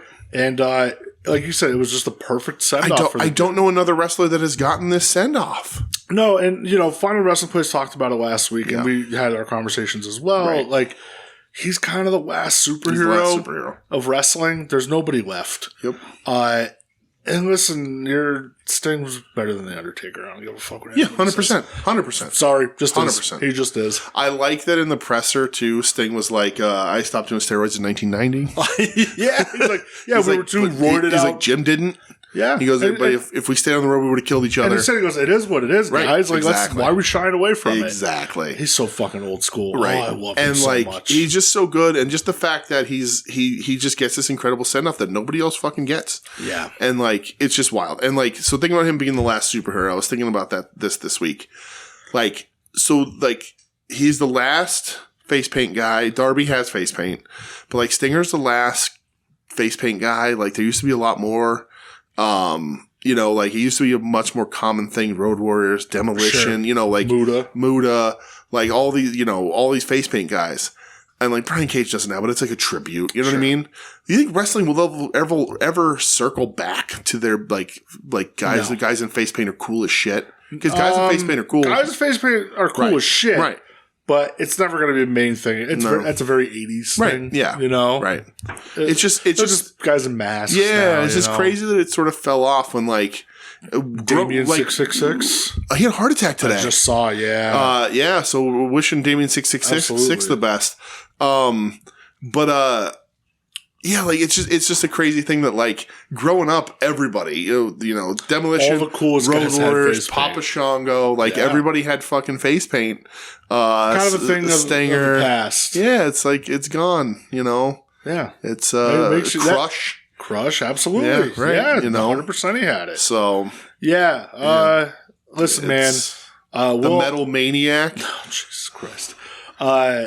We're always going to be little stingers. Little stinger for life. You know, man? Yep. Like, it's just... I saw somebody at the pay-per-view had a sign that said, I'm still a little stinger, you know? The thing that this Sting run has done for me, too, that's, like, interesting is that, like, I don't want to say that I like forgot about Sting, right? Because Sting's been there my entire wrestling life, right? Same. I've loved Sting for as long as I've loved wrestling. And, you know, my like golden era of watching wrestling was all around Sting. Sure. And like, I loved Sting. Sting was never my number one. Like when I was watching, like I loved him versus NWO, but like I was bigger into Dally, like all those kind of guys. But I always loved Sting, right? You had the Sting. Sting just looked the coolest. He's got the face paint. He's got the theme music. He's got the hair, like the jackets, all that kind of shit. I did see a clip of Bret Hart talking about the jackets or about Stinger talking about Bret Hart and wearing pink in his jackets. Whatever. But whatever. It doesn't matter. The two best guys wore cool jackets. Who cares? Yeah, but like the thing that this last run has done is sort of made me realize that like Sting is much higher on my list of all-timers than I ever really thought about. And I think it's because he was just always there. Yeah. You know, so like I can't be like, I was never like, oh man, remember how good Sting was? It was like, look how good Sting is. Yeah, dude. You know? His quality never dropped. So like it's just really crazy to take this run and for Tony Khan to really treat him right, to be like, oh yeah, he's much, much higher on my wrestling like top than I ever realized myself. Flair said, and this run added to it. Honestly, this run was such a redemption run. Right. It's not even funny. It added to the mystique. It added to the character. Like it's, you know, Flair said he's easily one of the top 10 of all time for real, for sure, no doubt, right?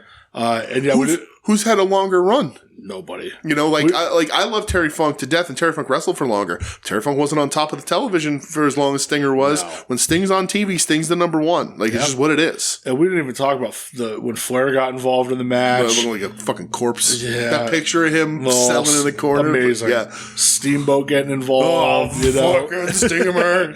Like in the crowd, they showed Nikita. Right. They showed Scotty Riggs. Yep. Showed Magnum. TA.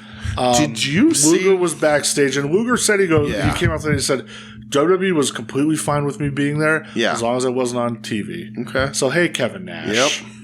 Stop being such a fucking curmudgeon. Yep. And you could have been there for your boy, okay? Did you see the DDP yoga Scotty Riggs? DDP was there. Right. Have you seen the picture of the Scotty Riggs transformation? Yeah, dude, he looks amazing. Where he, like, DDP was all, like, with the beard and all, like, dumpy and worn out, and now he's, like, cut again. He just worked. Did he? Yeah. That's awesome. Like 2 weeks ago, he worked some wear the show. eye patch? No, I fucking wish he would. No, he just worked like 2 weeks ago. All right. That's crazy. It was him with the eye patch, right? Yeah, ECW. Well, in WCW, in the flock. He did have, Right? It wasn't Sick Boy with the eye patch, no, right? It was Scotty Riggs. Riggs. Okay. Yeah. Just Riggs. Oh, yeah. Yeah, just Riggs. That's right. He was just Riggs. Because then he was in late ECW feuding with RVD. Yeah, all right. But I always like Scotty Riggs. But yeah, good for him to be there too. It's a weird one, but he came with Dally, so. Hey, listen, no, he's one of those WCW guys. Right, absolutely. He was there forever, you know. Absolutely. Just like Marcus Buff Bagwell. Uh-huh. But yeah, man, this was fucking awesome. Yep. What a pay-per-view. Incredible show. Really top to bottom. There's a couple matches we didn't talk about. They weren't bad. Nothing. You cannot compare to what the top of this card was. Yeah, some of them, like I said, there's probably 4 to 5 where, hey, go watch right now. Right. All-timer in-ring wrestling stuff. Yeah. So before we talk Dynamite, yes. I would like to get to the Ed Cody has a 2-part question for us. All right, hold on. Hold on. Let me play the song here. Well, why are you playing this song? And now the Tim Taylor question. Ed Cody.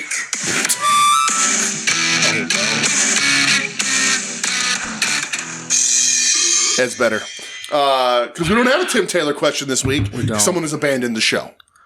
Tim, so listen, I didn't want to remind him. Right? I know. We all have, Tim can take a week off. It's okay. Mm-hmm. He's all right.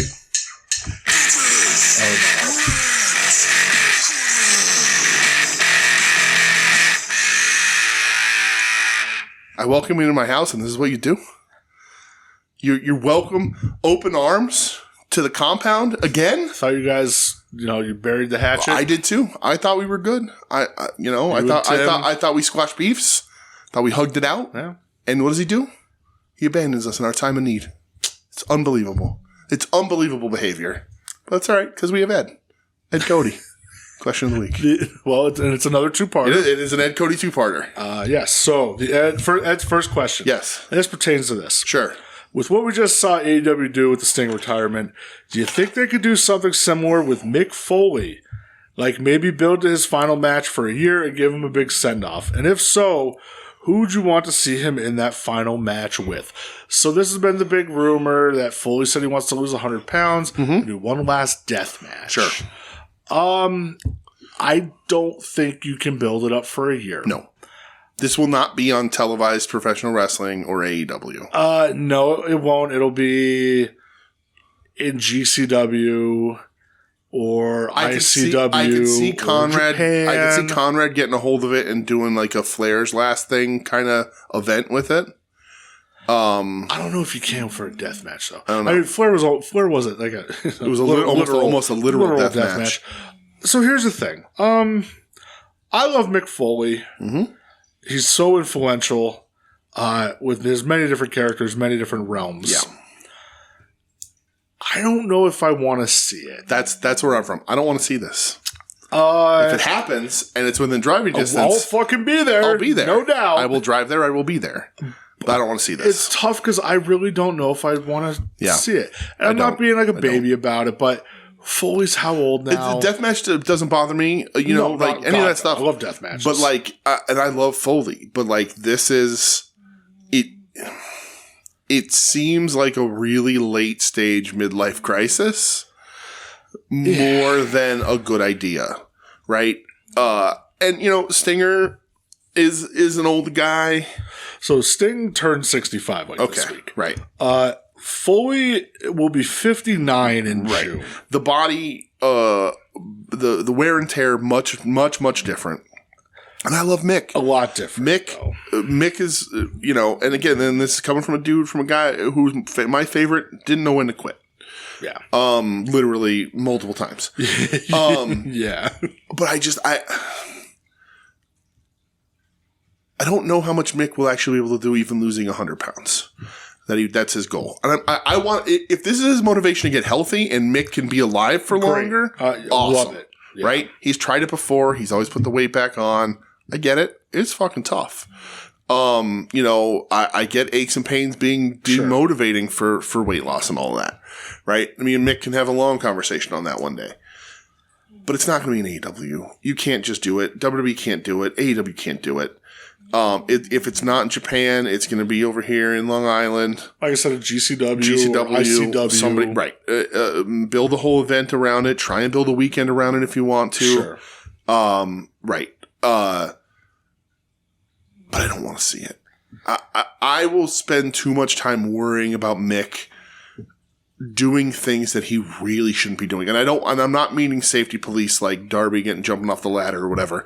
Darby's fine. I used to worry about Darby. The man is seemingly invincible. Well, if he conquers Everest, then he's invincible. Yeah. But I can't see a scenario where Mick doesn't do the elbow drop off the apron in his last match. Yeah, an ST plunge. And he'll blow his hip and he won't be able to continue. Right? I don't see a world where this goes well. Yeah. In that scenario, I would want it against Mox. That's the match we never got. That was the one that was always rumored when Dean Ambrose was coming in and wires got crossed and we never got it. Mox does the double arm DDT. Sure. So you can have that built. You could build a little bit around that. And Mox is a good deathmatch guy, but it's not going to be a full-blown deathmatch, so it's a draw. I don't know, man. Mox might fucking do it. He's a nutcase. Right. But you're not gonna get light tube car wash. You know what I mean? It's not if it's honestly, if Mick can fucking completely go and blows me out of the water, then I want him against Jun Kasai. But it's just not going to happen. No. I think Mox is the one that borderlines on a good enough wrestler to help Mick hide his flaws and sort of control the situation when Mick has some bad ideas. I think it would be against Nick Gage. And I think it would be complete dog shit. Well, but at this point, right, it doesn't matter. I don't know if Mox would do it. I don't know. Right, but, exactly. I think the liability for Mox would be too much too. For Foley, getting in there against what a lot of people consider the best deathmatch wrestler of this generation, Nick Gage, makes sense. Yeah, right. I don't know if I'd want to see it. I really don't. And so death matches have changed so much too. So when Mick says death match, Will he be doing like, I'm just going to kneel in the ring and me and Gage are going to trade tubes? I don't know. I don't see Mick doing that. I do though. I don't, not to the level that like Gage and Jun Kasai do it or what Tremont does. It won't even be Gage Mox from GCW. Yeah, it won't right. even be Gage Cardona. Right. It would be a little tamed down, I see think. Mick taking a light tube or two. Maybe. Like, I don't know. Like, I think it'd be more barbed wire, thumbtacks, like, that kind of stuff. Maybe a flaming table. I don't even know if he'd go through a table. I don't know. I don't know. I don't know. It's very... It's tough. It's tough. Yeah. The answer there, Ed, is from the both of us. I can confidently say, we don't want to see it, but if it happens, we'll be there. Yep. I'm a fucking hypocrite. I will be there. Absolutely. Right. Second part of Ed's question. Yes. Two-parter, of course. The classic Ed Cody two-part question. If you could cast any wrestler and actor to be in a Sony Spider-Verse film, what would you pick and what would the movie be? I'd go with Hunter Schafer as Spider-Gwen. And, of course, all the girls from Madam Web battling Dave Bautista as Kingpin and Phil CM Punk Brooks as Scorpion. Okay. Thanks. I'll hang up and take my answer off the air. P.S. Shout out to Hunter Schafer for getting arrested while protesting genocide. Hunter Schafer, cool as shit. Hunter Schafer fucking rules. I agree 1,000% with that, Ed. No problem with Hunter Schafer as Spider-Gwen. I'm all in. Great pick, Ed. I didn't give this much thought because I forgot we were doing it. I remembered the first half. But off the top of my head, wrestlers in comic book movies. Well, so this is specifically to the Sony Spider-Verse. Oh, it's only Sony Spider-Verse. Yeah. Okay. All right. So who would you pick and who would they play? Okay. I am going to say I'm going to pick okay. Well, they're not necessarily Spider-Man villains, but they are Marvel villains. It's fine. I'll go with my first. It's CM Punk as Matt Gargan Scorpion is an insane fucking bit there. So weird. And I agree with you. It's so weird. We're still in the Felicia. Let's go Phil. So my instinct, I wanted to say to put like Will Hobbs and like two other beefy guys as the Wrecking Crew. Okay. But they're not necessarily Spider-Man villains, and I don't want them to get sucked into the Spider-Verse if they don't have to be, into the Sony Spider-Verse if they don't have to be. So I'm going to say, and also why wouldn't Sting play Scorpion? Anyway, Will Hobbs is the Rhino. Okay. Just a big beefy son of a bitch. Put him in a rhino suit, maybe with a fur coat or something. And this one for Joe alone. Oh boy. Don Callis as the Jackal. Spider-Man villain, the Jackal. Hey, who's the Jackal? Exactly. Oh my god. There you go. That's a good fucking question. I'd want somebody like big and beefy to be like Tombstone. Right. Like good one, sure. But who would it be? El Hijo del Dr. Wagner Jr. as Tombstone. Okay, sure. Why not? That's where I'm going. Because I really don't know where else to go with this fucking question. Who would be recast as Dr. Michael Morbius? Oh, jeez. Seth Rollins. Oh, God. Yeah, sure. Why not? At this point, why not? Why not, man? Why not? Why the fuck not? I guess. I'm just trying to run through, like, cool Spider-Man characters they can ruin, and that's the Sony Spider-Verse. Shocker? No, Shocker. I mean, Shocker's pretty cool, but, yeah, I don't know. Lizard? Whoa. Who'd be the lizard? Not Luchasaurus, I'll tell you that fucking much. Big goof. What about Sandman? Ooh. The Sandman as the Sandman? Yeah, let's just do that. Let's just one for one. The Sandman if you have fucking Sandman. If you have a wrestling name that in any way is similar to a Spider-Man character name, you are obligated to play that character. So Undertaker would be Tombstone? So yes, absolutely. Sandman as Sandman. Kane as Kane. That's perfect. The Don Callis, the Jackal as the Jackal. The Carnage Crew splits as Carnage. Right, there you go. That's perfect. Vic Venom as Venom. Craven is Raven.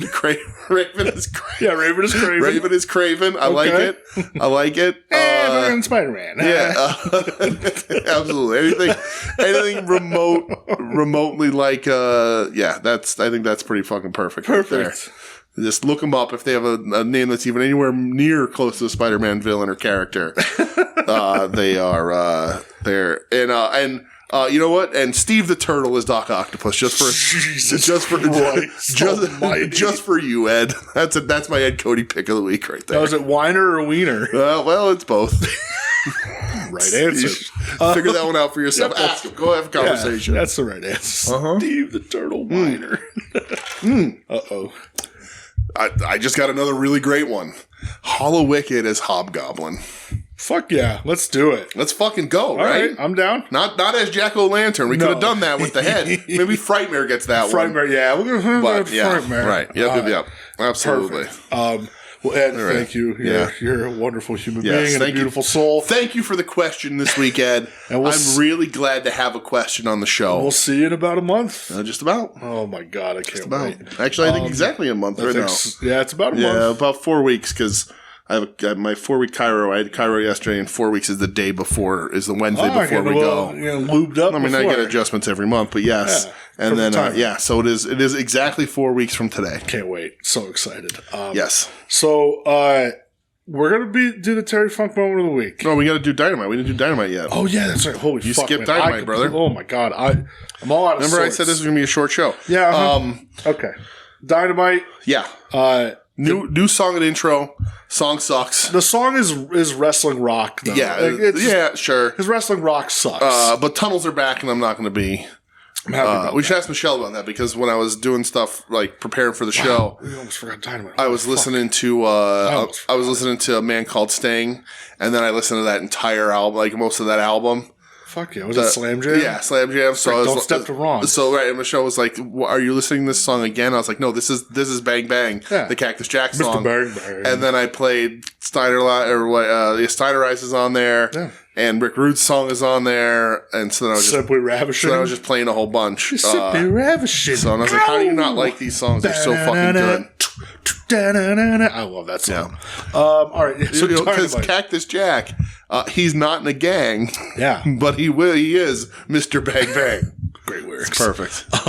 So we have the Swerve Joe segment in the beginning, which Swerve should have won the belt last night. That's just me. Yeah, I thought it'd be a little fun. I agree. But clearly set up now for the pay-per-view at the end of April, which is Dynasty. We didn't, Shady Nasty. Yes. We didn't talk about this when we were talking about the pay-per-view, but you're right. If this is the look and feel of a new era of Dynamite, it should have started with a new champion. Let's just get wild. A babyface champion, super over guy.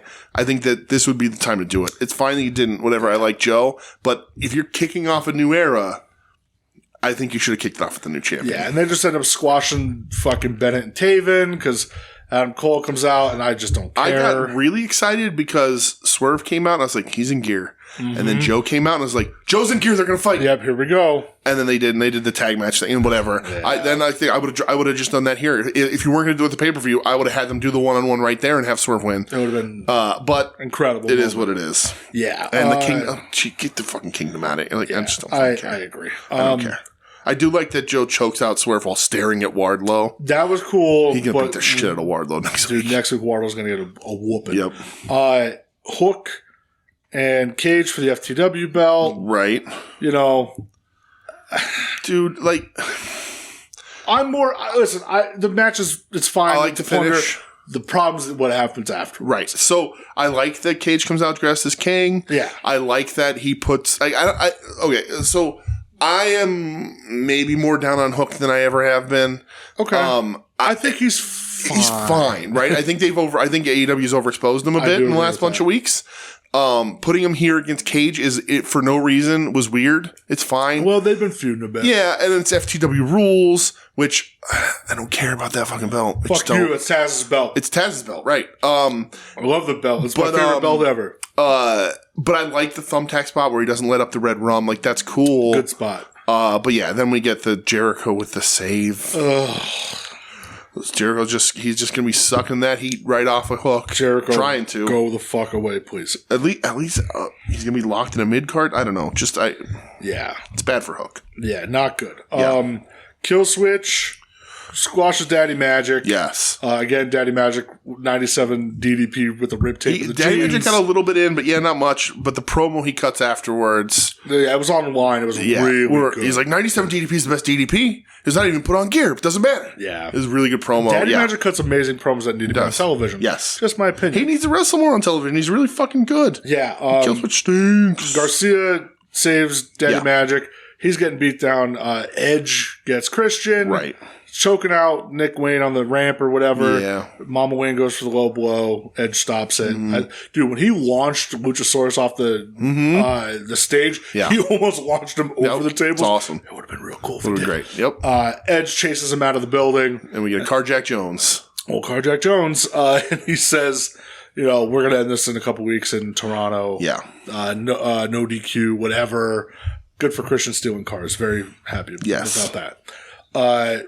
The little Kyle O'Reilly interview, which was real nice. Not joining the kingdom. He's going to do his right thing. Thank God. Do it on my own. Thank God. Cool Kyle's back, and I'm happy. So I'll tell you what. So many matches you can have with this dude now. Really line good, him up. Man. Up until this, the first hour of the show is kind of like, yeah. Not very. It's what Tony does. It's a reset from the pay-per-view. The swerve stuff is good, but then after that, I'm like, oh, this isn't very good. Right. Out come the Young Bucks. Yes, because they have the two big announcements. Number one, Hangman Page is indefinitely suspended. Leaning full into the Tony Khan announcement cadence and all that shit. It's fun. It works, yeah. Listen, I love when they're talking about Sting, and the one Bucky just goes, "He couldn't beat us on his own. He had his 6'8", 305-pound kids whoop our asses. Yeah. This is against the rules." He's like, we retired Sting. Yeah, very funny. So that they're doing good.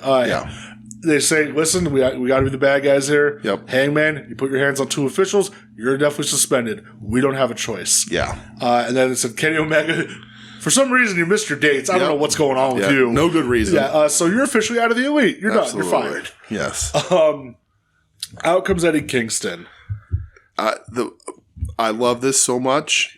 Yeah. So he reaches in his pocket and he throws money in their face. He goes, "You said if I talk shit, you were going to find me? Might as well take it now." And he goes, "Yeah, I am wearing Timbs and boots. What up?" Yeah. So he starts brawling with the Bucks. They get the upper hand. They're about to do the EVP trigger. And you hear the coin drop. Cling, cling, cling, cling, cling. And motherfucking Kazuchika Okada comes out. Dude, I was losing my mind. So, because we knew he was going to be here, right? Everybody said he was going to be here. We knew this was happening, but I didn't see it happening here. I sure as fuck didn't see him coming out to save Eddie. So I was like, this is what they're doing. Like, they're bringing Okada out with Eddie. Like, look how much they fucking love Eddie.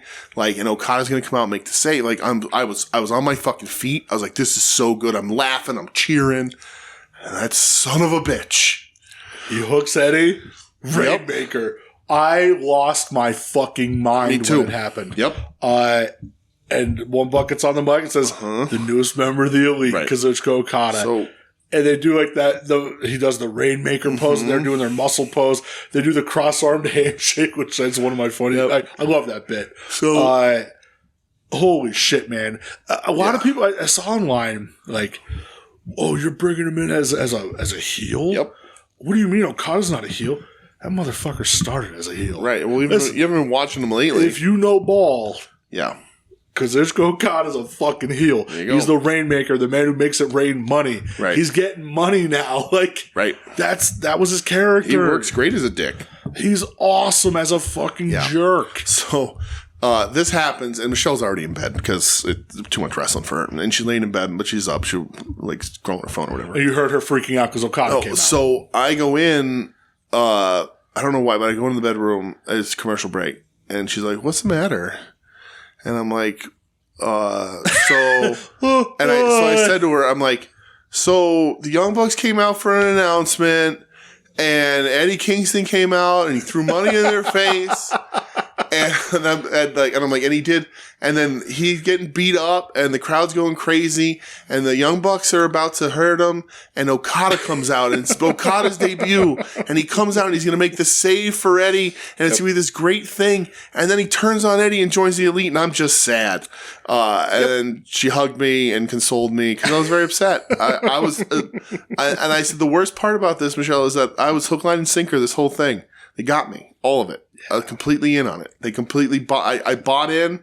I never bought, never sold. I just completely hook, line, and stinker all the way. Did not see this shit coming, and I fucking loved it. Yeah, dude. This is perfect. So, you need main event level heels at this point in this company. Even though all their champions are heels. Doesn't matter. But main event level. Heel Okada works better because there's going to be some big time babyface matches he has to have. So, yes. Oh, I can't. And it works, putting him in the elite, having that elite be just absolute cocksuckers. Yeah. Because Hanger's gone for a little while, whatever that's going on. When Omega's out for right, confronts Okada. Right, you're going to get babyface Omega. Versus heel, which in Japan, we usually had that switched. In Japan, it was usually babyface Okada versus like Bullet Club heel Kenny. So that's going to be an interesting dynamic that can elevate their match even more. So, let's go. Crazy good segment. Riho versus Chris Statlander. Mm-hmm. This was way better than I thought it was going to be. Yeah. I'm not a Riho guy. No. You're not a Riho guy. Don't know many Riho guys. No. I thought that this was actually pretty good for a Riho match. Yeah. Stat rules. Her refusing the chain. I think she wouldn't cheat. Yeah. And then pays for it. Taking the loss. Yep. And then yelling at Malcolm Bivens. Yeah. Saying, this is on you. Mm-hmm. Malcolm Bivens. Listen to me. Stokely Hathaway. Yes. Malcolm Bivens. I love Big Bivens. Yep. Yeah, I thought this was actually pretty good, though, man. Mm-hmm. I was shocked at how good it was. Yeah. I wonder what they're going to do with Stat. It's Willow Riho next week. Yeah, and if Willow loses to Riho... Are they going to start listening to Stoke and start cheating a little bit, maybe? Who knows? Who knows? Because Willow T's going after Julia for the TBS championship. Yeah. Willow kind of hope needs that to happens. have a women's belt in this company, but I would love it if Willow wins and then Stat turns on her. Oh yeah, she's with Stoke. And then Stat and Stoke. Yeah, that'd be interesting. That'd be cool shit. We do get the announcement that next week will be the first ever Tony Awards. Tony with an I, so we don't get sued. I love Tony. Amazing so stuff. She's so perfect. She is. Darby comes out. We get Darby giving up the title. Yep. Gives up the title. He's like crying, basically, just saying, listen, I can never have another partner than Sting. Says he's climbing Mount Everest in a couple weeks. That man, I legit have concerns for him. I think he's amazing, but goddamn, dude, you're a crazy fuck. Switchblade comes out. I thought the Switchblade promo was really good. Mm-hmm. Just talking Switch is a talented dude, man. Talking about you're a little puppy now without Sting. What are you going to do without him? You don't have to have this match. Why would you even want to have this match? Yep. You can go focus on whatever else you want. I loved Darby putting the Sting's bat to Switchblade's throat. Yep. So good. It was weird because I was like wondering what he whispered in his ear. Yeah, I don't know. Kind of. They should treat that bat like Thor's hammer. Like that bat. So Darby's the only one who can lift it. It's the only one who can lift it. It's got special powers. Like, I agree. Like when if Darby needs to clean a ring, he does it by himself because he has Sting's bat. That is, So there is kind of like the confusing element of Jay White because you have the Bang Bang Scissor Gang where he's kind of babyface, but not full all the way. And then he does keep fucking up Max's raps. Even though Max fucked it up on his own the last time, I don't like it. I'm sorry. I just don't care at this point. No, it's run its course already. He works so much better as a heel. What you wanted to do was you put them together to split them up so you can have the big blow-off match. Just do that. It's past its due date here. I wonder if we'll get that at Supercard. Oh, yeah, they gotta do something. Maybe. But yeah, that match is going to be dope, and Darby's going to go fucking ballistic. I think Jay White's going to end up hurting him, like, kayfabe, obviously. Yeah, so he can go climb Everest. Fucking maniac. He's nuts, dude. It's not that bad. It's just an average of 4.5% death rate. That's all, man. Just 4.5 people out of every 100 die. Don't be such a wuss. Right. Main event. Did you ever look up the shit about Everest? Like, the markers, how far, how far you got by the bodies that are frozen there? Like, there's a guy in a red jacket. Oh, that's how far I am. Crazy. Yep. Real cool stuff. Great stuff. Also, apparently full of garbage because of their camping out. That is true. Yeah. Yep. Will Ospreay, main event. Yes. Versus Kyle Fletcher. Well, we do get Briscoe, the payoff from the thing with the burning of the face. Oh, yeah. It's Lethal and Jarrett. Not ideal. I thought we were past I thought we were done with this too. I'm fine with Lethal being there because the history or whatever. Right. But then bringing in Jarrett, like, it's just gonna be a fuck finish in some way. I guess. I don't love it. I would much rather You wanted the Hardys. Right. I wanted the Hardys. I will take it obviously over the Hardys. But yeah, just a weird. I don't know where they're doing. Should have been FTR. Cuts off Briscoe. I feel a little bit. Should have been FTR. Throwing this extra gimmick on top of the gimmick. It's just weird. But anyway, should have been goddamn FTR. Yes, I agree. Ospreay versus Fletcher. Yeah, this is Fletcher's first match in a while. He was dealing with some visa issues. He's got a great haircut. Haircut's an improvement. The haircut's an improvement. It's still kind of bad. It's not a great haircut. Let me take that back. It is better. But it is better. Yeah, it's a lot better than what he had going on. I was worried because the entrances start with only about 15 minutes left. And they did say, well, there will be an overrun. And there's always an overrun. Yeah. But even then, you're still looking at 15 minutes of actual in-ring work. I don't know if you're like, this ain't enough time. I'm like, this ain't enough. I know it's not enough. I know, like, I've run this match in my brain. Yeah. This isn't enough time. But they have a giant overrun. Oh, yeah. Big overrun. And, like a 7 or 8 minute overrun. Boy, poor Brian Alvarez. Right? That dude just has fucking issues all over the place. Yeah, that guy. He doesn't pay attention. He's an idiot. Like, and I think it was Joe in the Discord today said, he goes, I think a lot of what he does is like shtick. Yeah, right, okay. It's Dummy Dave's an idiot. Like, it just everybody fucking sucks. Yeah. But this match does not suck. They get the most out of all of their time. And have the match that I think a lot of people, I don't know, I hope you weren't surprised. This is what I thought they were going to fucking do. Yeah, dude, these guys are fucking incredible pro wrestlers. Yep. Again, it's Will Ospreay really just coming out, showing you who the fuck he is. Yes. And again, Kyle Fletcher, he is no slouch at all. Not at all. Kyle Fletcher's fucking awesome. It's we've said, and I know they said something to Mark Davis, like Ospreay said, like whatever about him, like he misses him and whatever, and like there's just 2 of his best friends and whatever. The worry was always that Davis got hurt twice now since being in AEW. Fletcher's going to pass him by. And I love them as a tag team. You know, I like Davis a little more just because he's a beefier dude. But that's going to change too because Fletcher's incredible and he's got the height and all that. Dude, he's so young. But yeah, he's so young. He's so young. And like this match is very good. They're going at it for most of it. But I'm watching this overrun and like this match, as good as it is, kicks into a different gear in the overrun. It really did. And I'm like going like, all right, guys, you're in the overrun. You're going to have to bring this home at some point. Like you're in the overrun. Any minute now, you can hit your finish and go home because you're in the overrun. And like, no. Mm-mm. Nope. Mm-mm. Nope. Mm-mm. Mm-mm. Nope. Mm-mm. Mm-mm. So like, it's very good. But for me, like this match, like got my double attention was the top rope poison Rana, where Fletcher plants himself on the top of his head. Whoa. Followed by the fucking Nelly. Crazy elbow. And this is like 2 or 3 minutes after the hour. And I'm like, all right, this is it. There it is. We're in the overrun. Hey, guess this what? is it. And he kicks out. And I'm like, what the fuck is going on? Yeah. And the finish comes up very briefly, or very quickly after that. But like, they use all the time they could. And they just go fucking cuckoo beans. Nuts about it. Yeah. It's awesome. I said it last night, hey, everyone, time to catch up. Yeah. You probably have, in my opinion, right now, maybe the best wrestler in the world in your company.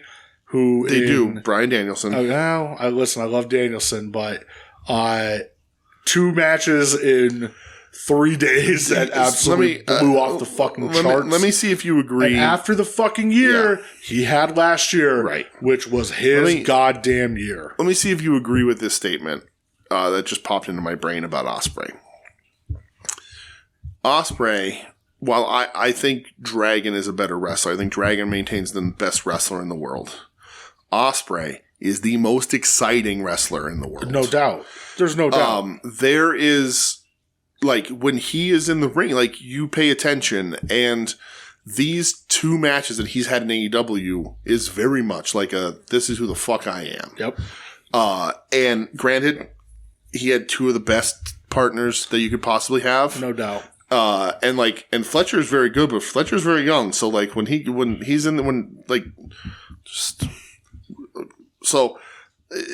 Ospreay beats Fletcher. Let's just get to it here. Yeah. He's gonna meet the best wrestler in the world. Because Dragon comes out smiling ear to ear. I started screaming at my television when this came out. Dragon's on his wind down, right? Quote unquote wind down. So, but of course he's going to wrestle every match he doesn't get to have. I don't know when you're doing this. Pay-per-view. You think they're going to do it at the next pay-per-view? Absolutely, because the way they stood at the end of the show. Oh, right. Dragon was on the left. The pay-per-view was in the middle. Ospreay's on the right. I would conservatively say Pencil that in as your match of the year, number one, no doubt. If it doesn't live up to those expectations, it'll be one of the biggest disappointments of professional wrestling. Right now, the pay-per-view that's going to be upcoming, you have potentially Samoa Joe versus Swerve. Yep. Kazuchika Okada versus Eddie Kingston. Mm-hmm. And Bryan Danielson versus Will Ospreay. Right. Yeah. It's nuts. Strap the fuck. It's insane. So, and you said to Ospreay, number one wrestler. I would say that this company, AEW right now, probably has the top 5 best wrestlers in the world on the roster. I don't know that, like, from an in-ring, and that's when I talk about it because that's what AEW is. Sure. From an in-ring standpoint, does WWE have a guy that is as good as the top 5 guys in AEW in ring? I would love to see Will Ospreay versus like a Roman Reigns. Yeah? I'd love to see it. Why the fuck not? You think Roman would have that gear in him still, like to get up? Roman doesn't have to. Roman can play the big overbearing heel. All right. Ospreay can sell it, But do you think that Roman is a top 5 worker in the world right now? I think personality-wise, I think he's on the top. You can't dismiss the guy. No, of course not. He's going to be on top of like PWI and stuff. That's all kayfabe. Right. It's hard to say. Yeah, but Okada, it depends on what you like. Dragon, Mox, like Claudio, Swerve, like it depends on what you want out of catch it wrestling. up. Right. That's what I'm saying from an in-ring standpoint, pure between the ropes. Nobody could do the big WWE match better than Roman Reigns. No, but that's not what AEW does. But it's not what they do. Right. It's subjective. It is. It's tough, all of wrestling is. Yeah. But like I think inside the ropes, AEW has the top 5 for what I prefer. I agree. And I think AEW with these signings, and we talked about this last week, and we talked about when the signings were potential, like when they were just maybe going to happen, and then with what's going to happen next week in Boston, it's one of, if not the best on paper rosters in the history of professional wrestling. No doubt. I don't know of an era that has a better all around roster. Yeah, like AEW can trim. I've seen some people say 60%. I think that's nuts. But I think they can conservatively line up all their contracts and trim about 40% of that roster. Mm-hmm. And you still have the best roster in the history of professional wrestling. I agree. It's insane. I agree 100%. And I think they now have the luxury of you don't want to be there. Get the fuck out. You can go. Oh, Mal Black is in that conversation. Like, yeah. You know what I mean? Like, for best, like... You don't want to be here, you can leave. Go ahead. We really don't need you right now. Yeah. And we could save the money. Yeah.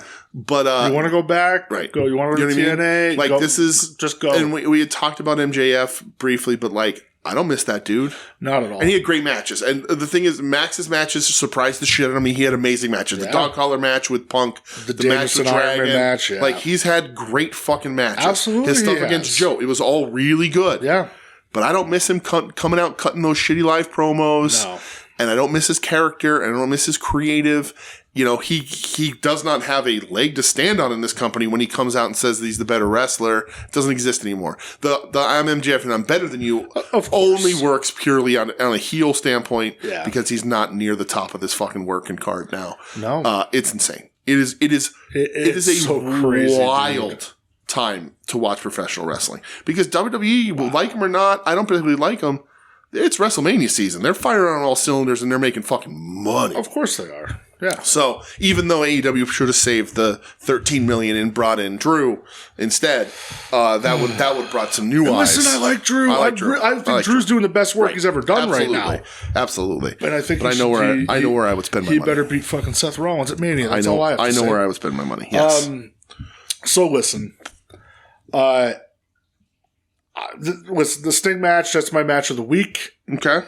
So let's talk about that. You know what? I don't even want to fucking jingle. We're not going to go? Not even going. Well, we do the Terry Funk moment of the week at some point. We will. Okay. Yeah, fuck it. Do it now. Insert now. Bloop. You know, Terry, let me ask you a question. Now, you know tonight, in a few hours from right now, they're going to put me in a little bitty cage, and they're going to pull me high up above the ring in the Omni. Is that going to help Sting win? Is that going to make Sting the champion? Of course not. What is that going to do to Muda? It's just going to make him that much stronger whenever he meets Sting. And don't you think it's going to make him irate, angry, and mad? Absolutely. Don't you think he's going to feel that the guy genes are trying to embarrass him by embarrassing his manager, by putting him into the cage? What is it going to make you mad? Will you be mad? No. Why won't you be mad? Because I'm going to have an opportunity to get Ric Flair in the ring in an I Quit match. Oh. You know, we're all talking about Halloween Havoc. Halloween Havoc. The Thunderdome, but there is going to be no such thing. Because tonight, I am going to be the Gremlin, the Ghost, the Grim Reaper, because I realize Ric Flair has a lot of pride, and he will never say that he will quit. So I am going to beat on that man and beat on him until they have to escort him from the Omni in a stretcher, and then I will be world champion, and Gary J. Tex will accomplish what it has always wanted to do.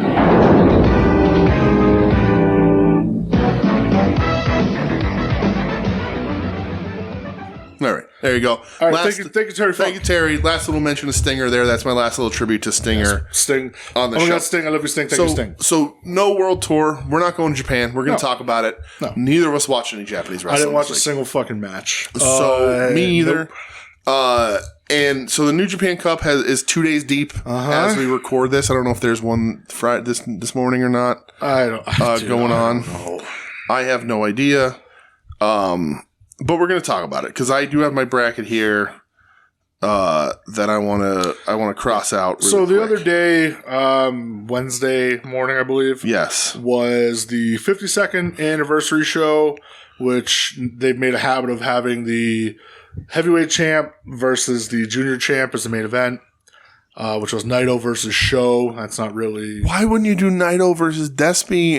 Because Despy's not the. But I'm saying is don't have Despy lose that title. I agree with you. So you do Naito Despy. Did Despy leave and what did he do? I think did he kill Gato's dog? I don't understand. I'm not going to say what I'm going to say. What I want to do to Gato right now. Listen, man. That happens. I don't give a fuck. Yeah. Some things happen in the tournament.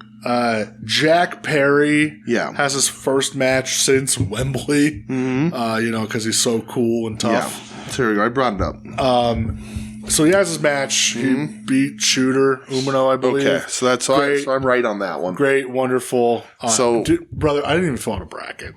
Yeah, no, you don't have to at this point. So disgusted. But I want to just look really quick here. So Yano beats Yujiro as you couldn't fucking pay me to watch that. As you fucking should. I'm right on that one. Ugh. Jack Perry beats Shooter, which is fucking insane. I thought that was your Reiwa Musketeer. You need these guys more than ever. Jack Perry ain't filling that fucking top spot for you guys. Sure ain't, brother. But I did also pick that one correct. So I'm right there. I'm right there. Yoshihashi defeats Kenta. Also right on that on my bracket. And so that's it for night one. It was just the three matches. So night one, the big. Listen to me. The story coming out of that is Jack Perry officially joins the that was house on night of, one? Yeah, officially joins the House of Torture. House of Torture, the most dog shit fucking stable I think I've ever seen in New Japan. Just awful. It's so bad. It's not good. No matter what anybody tries to fucking tell me. Awful. I think it was our friend Mike said during the pandemic, people were trying to tell him, "Oh man, House of Torture is really good. Wait till there's crowds and they're going to get heat." And he goes, "Well, still waiting because this fucking sucks. Stinks." So he's in House of Torture now. So I don't give a fuck. So does he not have an AEW contract? Oh, no, he's still under contract. They're just purposely not using him. Yep. I believe that. That's good. Yeah, it's just weird. And then like Naito show, like, and again, so we didn't talk much about the New Japan Cup last week or anything, but like these opening round lineups aren't very great. No. They're really not. They're not. They added more people. They added like 8 people to the tourney from last year. And like they're pretty. So we had Yoshihashi Kenta, Shooter Perry, Yano Yujiro, TJP Finlay, Loa Okan, and Ishii Owens with Sonata and Goto on this side getting buys. And that's the only side that wrestled this so far. The other side of the bracket being Evil and Sabre Jr. with the buys, Hikuleo, Oleg, Shingo Yamura, Callum Newman versus Gabe Kidd, Huge Suits versus Jeff Cobb, which might be the best matchup in this whole fucking tournament. ELP Mikey Nichols, that could be pretty good. And Taichi Ren Narita. It's just, they're not great. And the thing is, and we talked about this when we were sort of lining up, but like, this is dark days for New Japan. Yeah. They don't have anybody. You just lost. They lost their 2 biggest stars. Tana's out hurt. Not that he's, at least people like him. Not that he's having great matches. He's not lighting the world on fire. But there is nobody at the top of this card for your good wrestlers to have matches that we haven't seen and or matches that we really want to see, right? Nope. Sabre, I think everybody we know basically picked Zack Sabre Jr. to win this thing. And he's going to win it, and there's nobody for him to fight through. I love Naito, but he's, even Naito knows that he's old and not really, this is his last sort of thing. So, like, instead of Sabre having his, like, coming out party and finally getting to the top of New Japan by beating Okada or beating Ospreay, he's just going to walk to this fight with Naito and maybe win it, maybe not. I don't know. But this is dark times for New Japan because they've never, and I wouldn't have guessed it either, but they never thought that Okada would leave. Nope. So there's no preparation, right? He's gone. And it's funny because like New Japan historically in the past had entered dark times because people wouldn't leave. Mm-hmm. Chono stayed around too long. Muda was, by some opinions, overstayed his welcome in some places for a little while. But like a lot of these guys wouldn't leave, and then you're stuck with these issues. But now you get the opposite of that. Now you can't leave. Right. You get the opposite of that, where the guy who is the top, who is your flagship guy, leaves, and you're like, oh, we never even thought about making sure we had a backup. It looked like the Reiwa Three Musketeers were going to be that, but you're not doing anything with them. You're having fucking Shooter lose to Jack Perry, who's just he's not even a flavor of the month. Nobody gives a shit. Yeah. You know what I mean? It's really insane. And so let's see night day 2. Yes. Pal. Yeah. So we're going to enter my first wrong thing here. And when I was writing this out, I knew what they were going to do, but I could not write it down. I knew that they were going to have Ishii lose to Owens because Owens is a champion, but my hand literally cannot write Owens. Fucking Yoshihashi beat Kenta. Kenta's a champ. Yeah, I guess that's true. There blows that fucking logic out. But like my hand it will not write Chase Owens. I respect you for that. But Ishii, sadly, does lose. So that busts my bracket. Tonga Loa beats Great Okada. Here's the problem, DJ. Look at the match length times. You think I'm going to sit through 16 minutes of Chase Owens and holy shit against Ishii? No. And like 15 minutes of Tonga Loa versus beating the Great Okan? Okan, that also blows my bracket. How? I'm not sitting. Is it because his brother left that they're going to give him a fucking? Is he doing?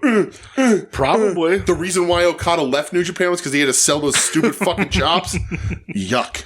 You know how I know this shit's dead in the water? Okay, Finlay beat TJP. I was right about that one. Yeah. You know though how this shit's dead in the water? 4-2. Yeah. Nobody's talking about it. No, nobody's talking. So, and again, we use Cage Match, right? I use Cage Match as reference. It's good. I use it to build the card so when I'm leaving notes and shit. Of course. The first night, there was nothing over a 6. Nope. And this one has Chase Owens, Tomohiro Ishii at a 7.6, which would normally be a rating that I would give it a shot at. Nope. Not fucking You're happening. You people are on crack. And Finley TJP is at a 7.4. I'm also not bothering. I'm not going to waste my Tongaloa time. Great O'Khan is at a 3. So... let's see here. No, dude, I'm fucking. There's too bitter for you, wrote. Jesus Christ, this went on forever. Yeah, it's too fucking long. Owens defeating Ishii is the best match of his career. Oh. So the next one, this certainly was a 16-minute match. Yeah. Fuck this, dude. Yeah. Yeah, dude, I don't know how much of the cup I'll watch. It's gonna be tough. Maybe Tsuji Cobb I'll watch in the first round. So we're looking at Sanada Yoshihashi. Nope. We're looking at Jack Perry Yano. No. We're looking at Finley Tongaloa. I will cancel my New Japan World. And we're looking at Owens Goto.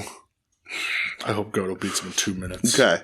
So, that GTR and we're out. I picked Ishii to even win and then beat Goto because I thought maybe with losing everybody, they'd want to make the fans a little bit happy. No, they don't. So it's just not happening. That's the only side we have. We'll talk about the next half next time. We'll keep it updated. Even if we don't watch them, I still want to update. I'm disgusted. It's not looking good. As a wise man once said, I'm highly in anger with you. Keep searching. Keep on searching. Yeah. Not a good looking New Japan Cup here. No. And Tokyo Joshi Pro had a show, and there was a match on there that I kind of wanted to watch, but I didn't.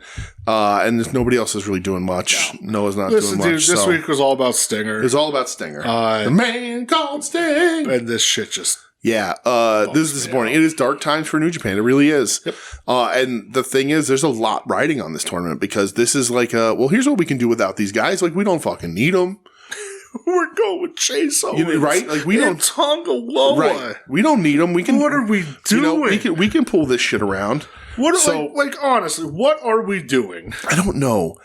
And it's really tough because New Japan is hard pressed to get. They like to build. They're dedicated to building from within, right? Even you think about Kenta coming over, well, he's not a New Japan guy. It takes a while. Yeah. So they like to build from within. So you're losing Okada, you lose Ospreay. So either you're going to reach out and try and pull another top gaijin from an indie somewhere and bring him over and try and make him a star, right? But you have Sabre Jr. with that. He should be next man up, right? And you have Gabe Kidd you can do a lot more with than you are. But everybody else in that fucking Bullet Club, they're about where they're supposed to be. Yeah. But what do you do for a star? You would think, okay, well, Okada's gone. We need another homegrown star.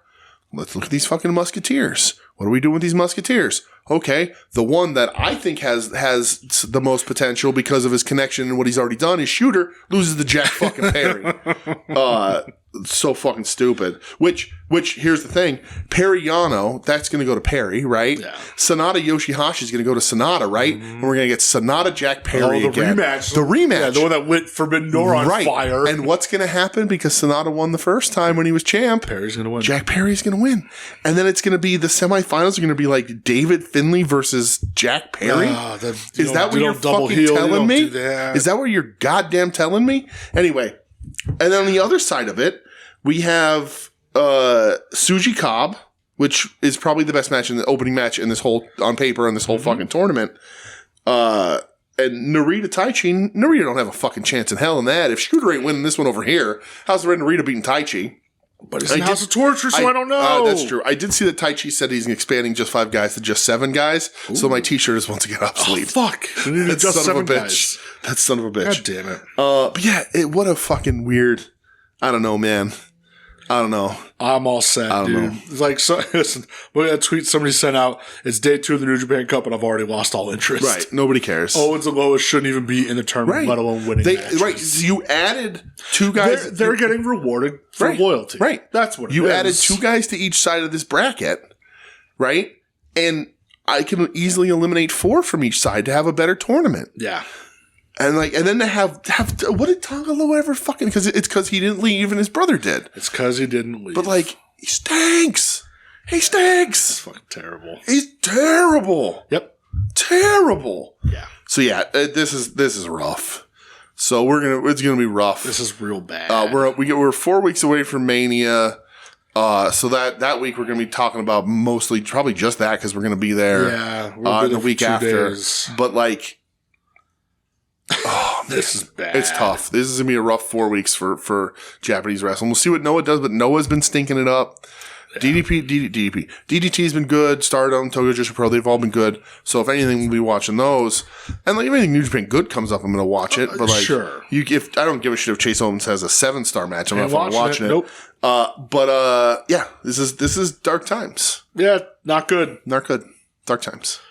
Dark times. For fuck's sake. I'm just so disinterested in them right now. Yep. It's insane. And they've been through it before, but I don't see a Tanahashi coming around to shoulder, throw this company on his back and shoulder through.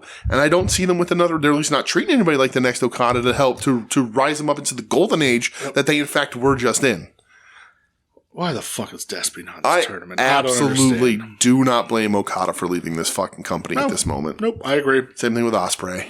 Garbage. And they're making fat fucking money now, absolutely. too. And Ospreay's still based in the UK. I saw Okada's making $25 million a year. Yeah, he's making $48 million a day. That's what I heard. Every day. Right. That's $48 million a day. He gets paid by the bump. It's $1 million a bump. But he's not worth it. Right, he's not worth it. It's $1 million a bump from what I heard. People in that fucking major group are so just brain dead. And Ospreay said, like, my girlfriend or wife, whatever she is, they're married and has a kid. And he's like, that's my family and it's not fair to uproot her to America. Yeah. So I'm going to stay in the UK, which is great. He said, I'll still do the travel because I was flying to fucking Japan. This is easier. Yeah. It's an 8-hour flight every week, but whatever. Maybe he'll stay a couple weeks and, do it that way. Sure. Do it like an old school tour of Japan for the gaijins. The gaijins. The gaijins. If you're Gary Hart. But I thought that was cool. And also I saw him drinking he bought like a Life Water or something and he was like $8. Bruv. I was like, welcome to America. Everything's too fucking expensive and not worth it. That's a fact. Plus, what are you, $8 for a Life Water? He probably bought it out of the hotel. That's something. Yeah, but still, it's still smarten the boy up, all right? But it's still too fucking expensive. Even he's still going to pay $4 or $5 in a fucking mini mart. I agree. But that it? That's it. Did you buy anything? Nope. I bought something and it came in yesterday. It was the one missing thing that I didn't have out of said person's elites. Okay. I never bought it. It was never available on its own, but I found somebody loosely pretty cheap. Okay. Oh, nice. Bash 96 Sting. That's cool. That's the only elite I didn't have. Nice. Of him. So I was like, you know what? It's a good one. I need it. Yeah, it's the dark-haired. Yeah. No longer divorced dad hair. Divorced dad hair Sting. That's cool. There's a lot that of whole pack is real nice. There's a lot of shit coming out. Yeah. That I feel like I'm going to purchase. Yeah.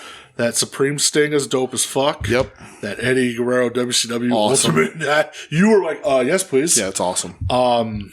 I'm still holding off till after Mania. And he comes with the WCW Cruiser belt, which is good because then I could buy that Ray that's coming out that doesn't have the belt because I'll have a belt. Yeah, so that works. Yeah. Yep. What else is coming out? We're getting an Outsiders 2-pack at some point. That's coming out eventually. Yeah. I'm not buying any of the re-releases they announced for the greatest hits or whatever the fuck they're calling it. I'm going to be more selective than ever. But there's the Eddie I can't pass up. Harlem Heat. They showed the picture of that today. I think I may buy that whole series. Yeah. Because I want the Disciple Build-A-Figure. That's funny. Okay. But that RVD's cool as fuck. It's an ECW RVD. Yeah, right. Like 96, 97 ECW. So yeah, that's cool. The Rock, a New Nation Rock with the big R shirt. Yep. And he has the eye roll head. Yeah. Which I thought was really funny. Oh, that's funny. Okay. I think that was it that got announced. Yeah. Stuff's on sale on Ringside right now. Like the Despy's down. Yeah. The Foley's are down again. So the thing about that, like, and I was thinking about that too with a lot of these things, like the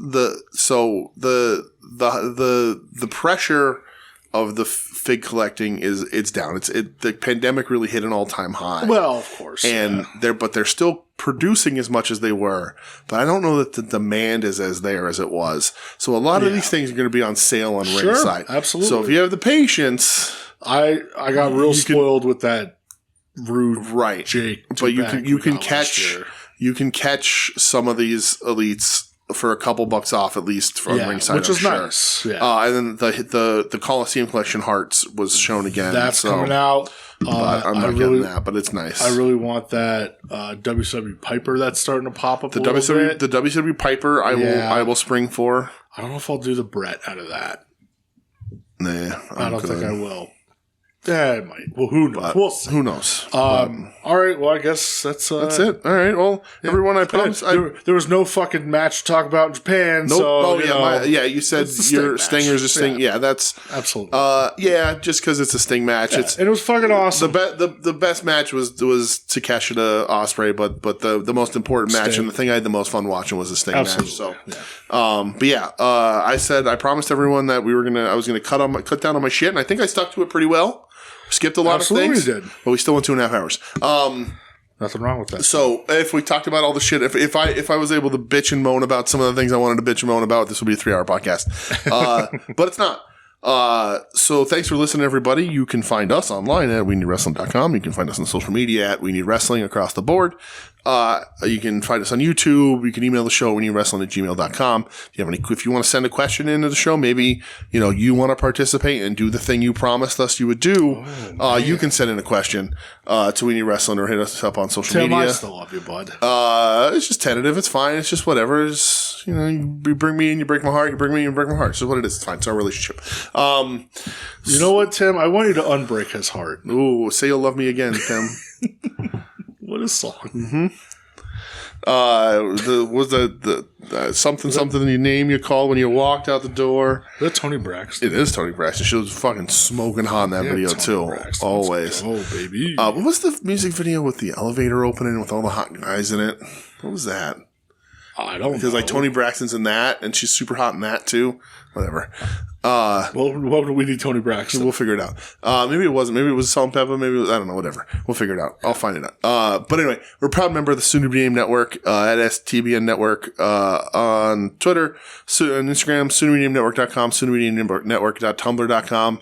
Check out all the shows, all our brethren, all our little stingers out there. Fuck yeah. On Soon to Be Named Network. The change to the Stinger to be named network. Longbox Heroes After Dark. Go sign up for the Patreon so you can hear, or wait till tomorrow and you can hear about, Joe's wonderful cruise.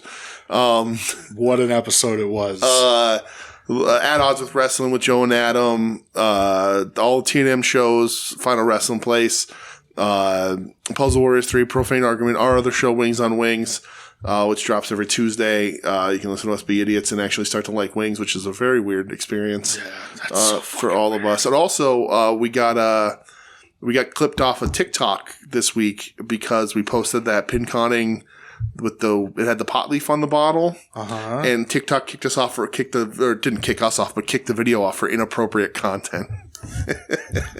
I've seen women's buttholes. Yep. I've seen men's buttholes on that app. Absolutely. Yeah, so we got flagged for inappropriate content. That's the only thing we can think of. They didn't say why, but that's the only thing I can fucking think of, because otherwise it's just chicken wings and sauce. I've seen people getting knocked out, doing drugs, doing sex. You can't show the plant, though. Remember that, doing sex. Oh, my God. Do sex. But, so there's a Wings on Wings TikTok, I think. Did you see that picture I put in the fucking Discord in the Dad Distractions channel? No, what'd you put in there? When I walked out of my house today. Oh yeah, what was that about? You got a baby? Was there was no baby in the stroller. God. I was like, right. What did I do? Yeah. My undefeated streak, it's over. But no, I walk out. I'm afraid to fucking go home and there be a baby in that stroller. Oof. You didn't move it? I would have put it in front of somebody else's house. Was there evidence of a child? Like, was there like a blanket? Like there was a child? Empty stroller. All right, well, that's weird. Very weird. Was it a good stroller? Sell online. Flip it. Maybe I should. Put it on a Facebook Marketplace. Any of my friends that have babies, you want a stroller? Yeah. You could have this stroller. Who's got babies? You could have a nice... Never mind. All right. Well, Jesus Christ. It's only survived a day outside in Wolfsburg. Kind of. Wolfsburg adjacent. That's it. We're out of here. Thanks for listening. I had a ton of fucking fun doing this episode. Yeah, me too. I hope I don't have a kid. Stinger. It could be your own little stinger. No, I don't want that. Little stinger. I love me, and I want to focus on me. I love you too. Aww. You're listening to the soon-to-be-named network, the Lamborghini of podcast networks. Knock it off, nerds!